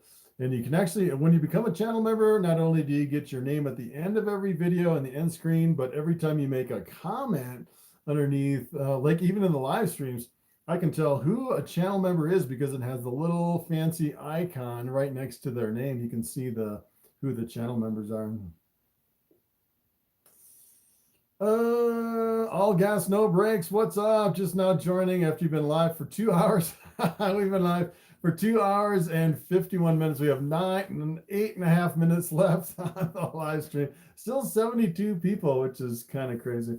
It's interesting, when I did live streams like 6 months ago, we wouldn't have nearly as many people on the live stream. I've had a lot of subscribers since then, so we have more on the live stream. Betsy R, where did you get your adjustable height table? I actually got this from Home Depot. And as a matter of fact, I actually went to Home Depot online and ordered it online. They don't actually have them in the store. You have to special order them online. And then I think it took like a month and a half before they actually got it into the store, which is kind of crazy. And then I had to put it together. But let me tell you, this table is awesome. It's a really super heavy duty table. I don't even know if I still have the link, if I can get the link to it, but you can pretty much go to Home Depot online and look up the adjustable tables over there. When do you start breeding? I start breeding October the 15th. I just kind of pick a date in the fall. That's pretty much the same cycle as everyone else breeding ball pythons. And that's when I start pairing up my males and females. And then I'll pair them up usually at least once or twice a month, my males and my females, and then stop about mid-March when I stop pairing up my males and females.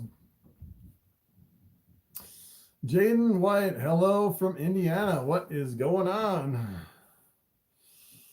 Oscar, does winter weather affect your snake collection or the summer heat? So, so not really, because I just have one window in my reptile room, and I found this really super thick insulation. It's like a foam that is probably like 6 inches thick that I put over the window, and then I duct taped it on the window. So that thing is like super secure. And then I put a blanket over that. So it's almost like it's completely walled in over here. And then I have a space heater in here. So that pretty much keeps it at a constant temperature. And then during the summer, we don't really have really hot summers up here in the mountains, which is pretty much ideal. As a matter of fact, in most summers, the highest heat that we'll ever see up here in the mountains Usually like a record heat up here is 80 degrees Fahrenheit, which is kind of crazy. Usually in the summers, every single day is 75 degrees maximum. That's like the ideal temperature for me up here in the mountains. It's pretty awesome. Hey, thank you for becoming a member. All right, cool. Thank you, Mrs. Kendra, to you. Awesome. That's the second member today in the live stream. Pretty awesome. Yeah, so another thing about my snake room is that it's actually kind of like a walkout basement here. So I'm actually underneath the level of the ground. So the ground is, as a matter of fact, if I stand up in my snake room, I'd say ground level is pretty much like at eye level here. So I'm partially underground, which keeps it cooler here in the snake room. A little bit easier to control the temperature. Tina Moon, I don't have a question. I just want to thank you for all the knowledge you share. Thank you very much. All right, so we have 5 minutes left on the live stream. All right, what would be the ideal tank enclosure size for an adult male ball python? So what I do is I use the ARS 70 series tubs. You can actually go over to arscaging.com and look at the dimensions of the ARS 70 series tubs. So it really depends on if you're going with a tub or if you're going with a glass enclosure too. I think it'd be kind of hard with a glass enclosure to get a hide big enough to house an adult male ball python. I prefer the tubs myself. Juan P, what is going on? Let's see, Manuel. I keep 4 females in 1 tank without any problems. Yeah, so every now and then you'll get an exception where someone is keeping multiple ball pythons all together in 1 enclosure, which is kind of interesting. All right, Punk Rocker. Yes, make that happen. We'll go on a ride. This likes to be my first motorcycle rally if I actually do hit that ride in Colorado Springs in the middle of May, I think it is. All right, let's see. How long should you handle the snake when taken out of the vivarium? I've read so many different articles. Yeah, so everyone has a different opinion on how often you should hold your snake and how long you should hold your snake. So like Bobby here, usually when I hold him, when I get him out for like, you can tell right now, he's like kind of getting a little antsy here up on my shoulder. Sometimes he'll kind of just get up here on my shoulder and just kind of sleep a little bit. Sometimes he'll just keep squirming around. You can tell now he's like ready to be done with the live stream, which is kind of crazy. And Bobby, he's out every single day for, I'd say, at least an hour to an hour and a half doing videos out here on my shoulder. And then on the live streams, I kind of break it up.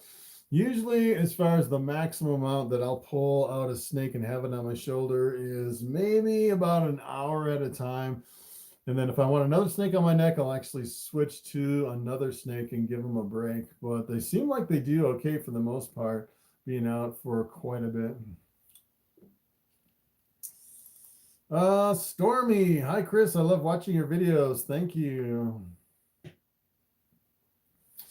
All right. Hoping to breed next season, letting my girls gain some weight. How satisfying is opening the egg box and looking in at the babies and crushing the odds? Yeah, that's satisfying. But the worst part is opening the egg box, cutting open the eggs, and finding you have a whole clutch of normals. That is when the odds destroy you. That can be pretty disheartening. As a matter of fact, I had 1 year where it seemed like my very first year, I crushed the odds. I was hitting all these amazing combinations. And then my second year, I just was completely destroyed. And some years I'll actually take a bamboo, breed it to something else, and get 10 eggs. And out of those 10 eggs, technically you're supposed to get about 5 bamboos or bamboo combinations. And 1 year I actually got 1 bamboo out of 10 eggs, which is pretty brutal, especially since everybody's waiting for bamboos and I didn't really produce that many that year. It was pretty crippling. It was awesome. Let's see. Cripple Creek, salute to American Veterans Rally 2021. Yes. Let's see. Yeah, so it's actually the website is veteransride.org, the 14th annual Defenders of Freedom Veterans Recognition Ride. Sunday, May 16th, 2021. I'll probably definitely go on that motor. That'll be my first motorcycle ride on my brand new Harley Davidson. I had a Harley Davidson like 20 years ago. So this is my first one after all that time, which is kind of crazy. All right, let's see. This is my first year. Fingers crossed. Yes, first year is always the most exciting. Hey, we got another channel member. Thank you, Kate and John. Welcome to the fan club. All right, awesome. Let's see. Hi, Chris. I have a short-tailed boa that has bad eye caps. Any idea on taking them off? So what I would actually do is, so for eye caps, it's a little bit tricky because you don't want to injure their eye if they have stuck shed on their eyes. What I like to do is kind of get them in the sink and just splash some water on their head and then just kind of slowly work around the head. It really depends on how calm your snake is. So like for Bobby, I could really work on his eyes and his head. If you have a really super skittish snake, sometimes it's really hard to work. Like for a really super tame snake like this, it's really easy to get in there. I've seen some people take like those rubber thimbles, and they'll take those and kind of take the eye caps off. But what you can actually do, if you have a little kind of a loose skin around the eye, instead of touching the eye, you can kind of touch around the eye and kind of work off those eye caps. But you definitely don't want I'd say stuck eye caps are not really a big deal until you get multiple stuck eye caps. I think that's where you really run into problems, like multiple stuck sheds on the eyes of the snake. So sometimes you can just kind of wait for the next shed if you have some stuck shed that absolutely will not come off. All right, let's see. So we're coming up. Oh, we just hit 3 hours. Let's see if I have I'm down to 4 questions. Right down to the wire. I almost hit all the questions today, which is pretty awesome. All right, let's see. Hey, Chris, do you put your thermostat probe on the heat tape or inside the bin? So I actually put it directly on the heat tape. So essentially what happens if you take the probe and you put it away from the heat tape, what's actually happening is the heat tape is heating up to maximum, whatever the heat tape is rated for. So sometimes the heat tape can get really, really super hot until the probe hits that certain temperature. So essentially what's happening is your heat tape is cycling on and off. It's going from a maximum to a minimum, versus if you actually take the probe, put it directly on the heat tape, your heat tape will never get above the set temperature of 90 degrees or whatever you're at as far as the heat tape. So I think it's better for your heat tape as far as the cycling of the heat on your heat tape. It's a lot safer, I think, to put it on the heat tape. What I actually do is I put it on my heat tape and say, for example, you set it at like my incubator, I actually put the probe on my heat tape, set the heat tape to 90, and then I took another probe and I moved it around inside my incubator, and it was actually pretty low in my incubator. So what I actually did is I turned up my heat tape to 92 and then moved the probe around, and I'm actually getting 90 degrees all through my incubator, even though my heat tape is set to 92. So sometimes you actually have to, you put it directly on the heat tape and really crank up the heat tape until your ambient temperature is where you want it to be. I think it's a lot safer of a setup to do it that way. Let's see. Are you making any more triple hats? Yes, I'm making more triple hats this year because I had a lot of people interested. How old is Bobby? Bobby's 8 years old. Yes. Let's see. I ride a 2012 Yamaha R1. Yeah, R1. Yeah, I don't know if I can handle an R1. That's a crazy bike. Doing wheelies at 130 on an R1. That's a completely different beast than my Harley Davidson. That's a pretty awesome bike though. Let's see. So yeah, so that's pretty much it. One, eating. Yeah, so you having problems with your ball python eating? Yeah, so that's one of the, I think I've answered multiple questions on that. Quite a few videos on how to get your ball pythons to eat. You might want to look at some of those. So that's pretty much it. We are at 3 hours and 3 minutes, still 71 people, 112 thumbs up. So thanks for all the thumbs up. Thanks for all the channel members. I had 3 channel members, new channel members here in the live stream, which is pretty awesome. Thanks for all the super chat. Thanks for all the questions. And I'll definitely be doing another live stream next weekend, Saturday and Sunday. Probably doing live streams all the way up until that one weekend where, as a matter of fact, if I do that motorcycle ride, I might do something a little bit different as far as trying to figure out what to do on the weekend. I won't be doing any live streams that weekend, but maybe every weekend until that weekend in the middle of May. So that is pretty much it for the live stream. Thanks everybody for joining. And thanks for all your questions and the comments over in the chat section. So I will see you in the video tomorrow. Tomorrow's going to be a little bit different of a video. I think you'll be a little bit surprised it's not a snake video. I think I'm going to throw in a non-snake video maybe once a week just to kind of change stuff up. I think you'll be kind of surprised at what I do for the video tomorrow. So thanks for watching, and I will see you in the next video.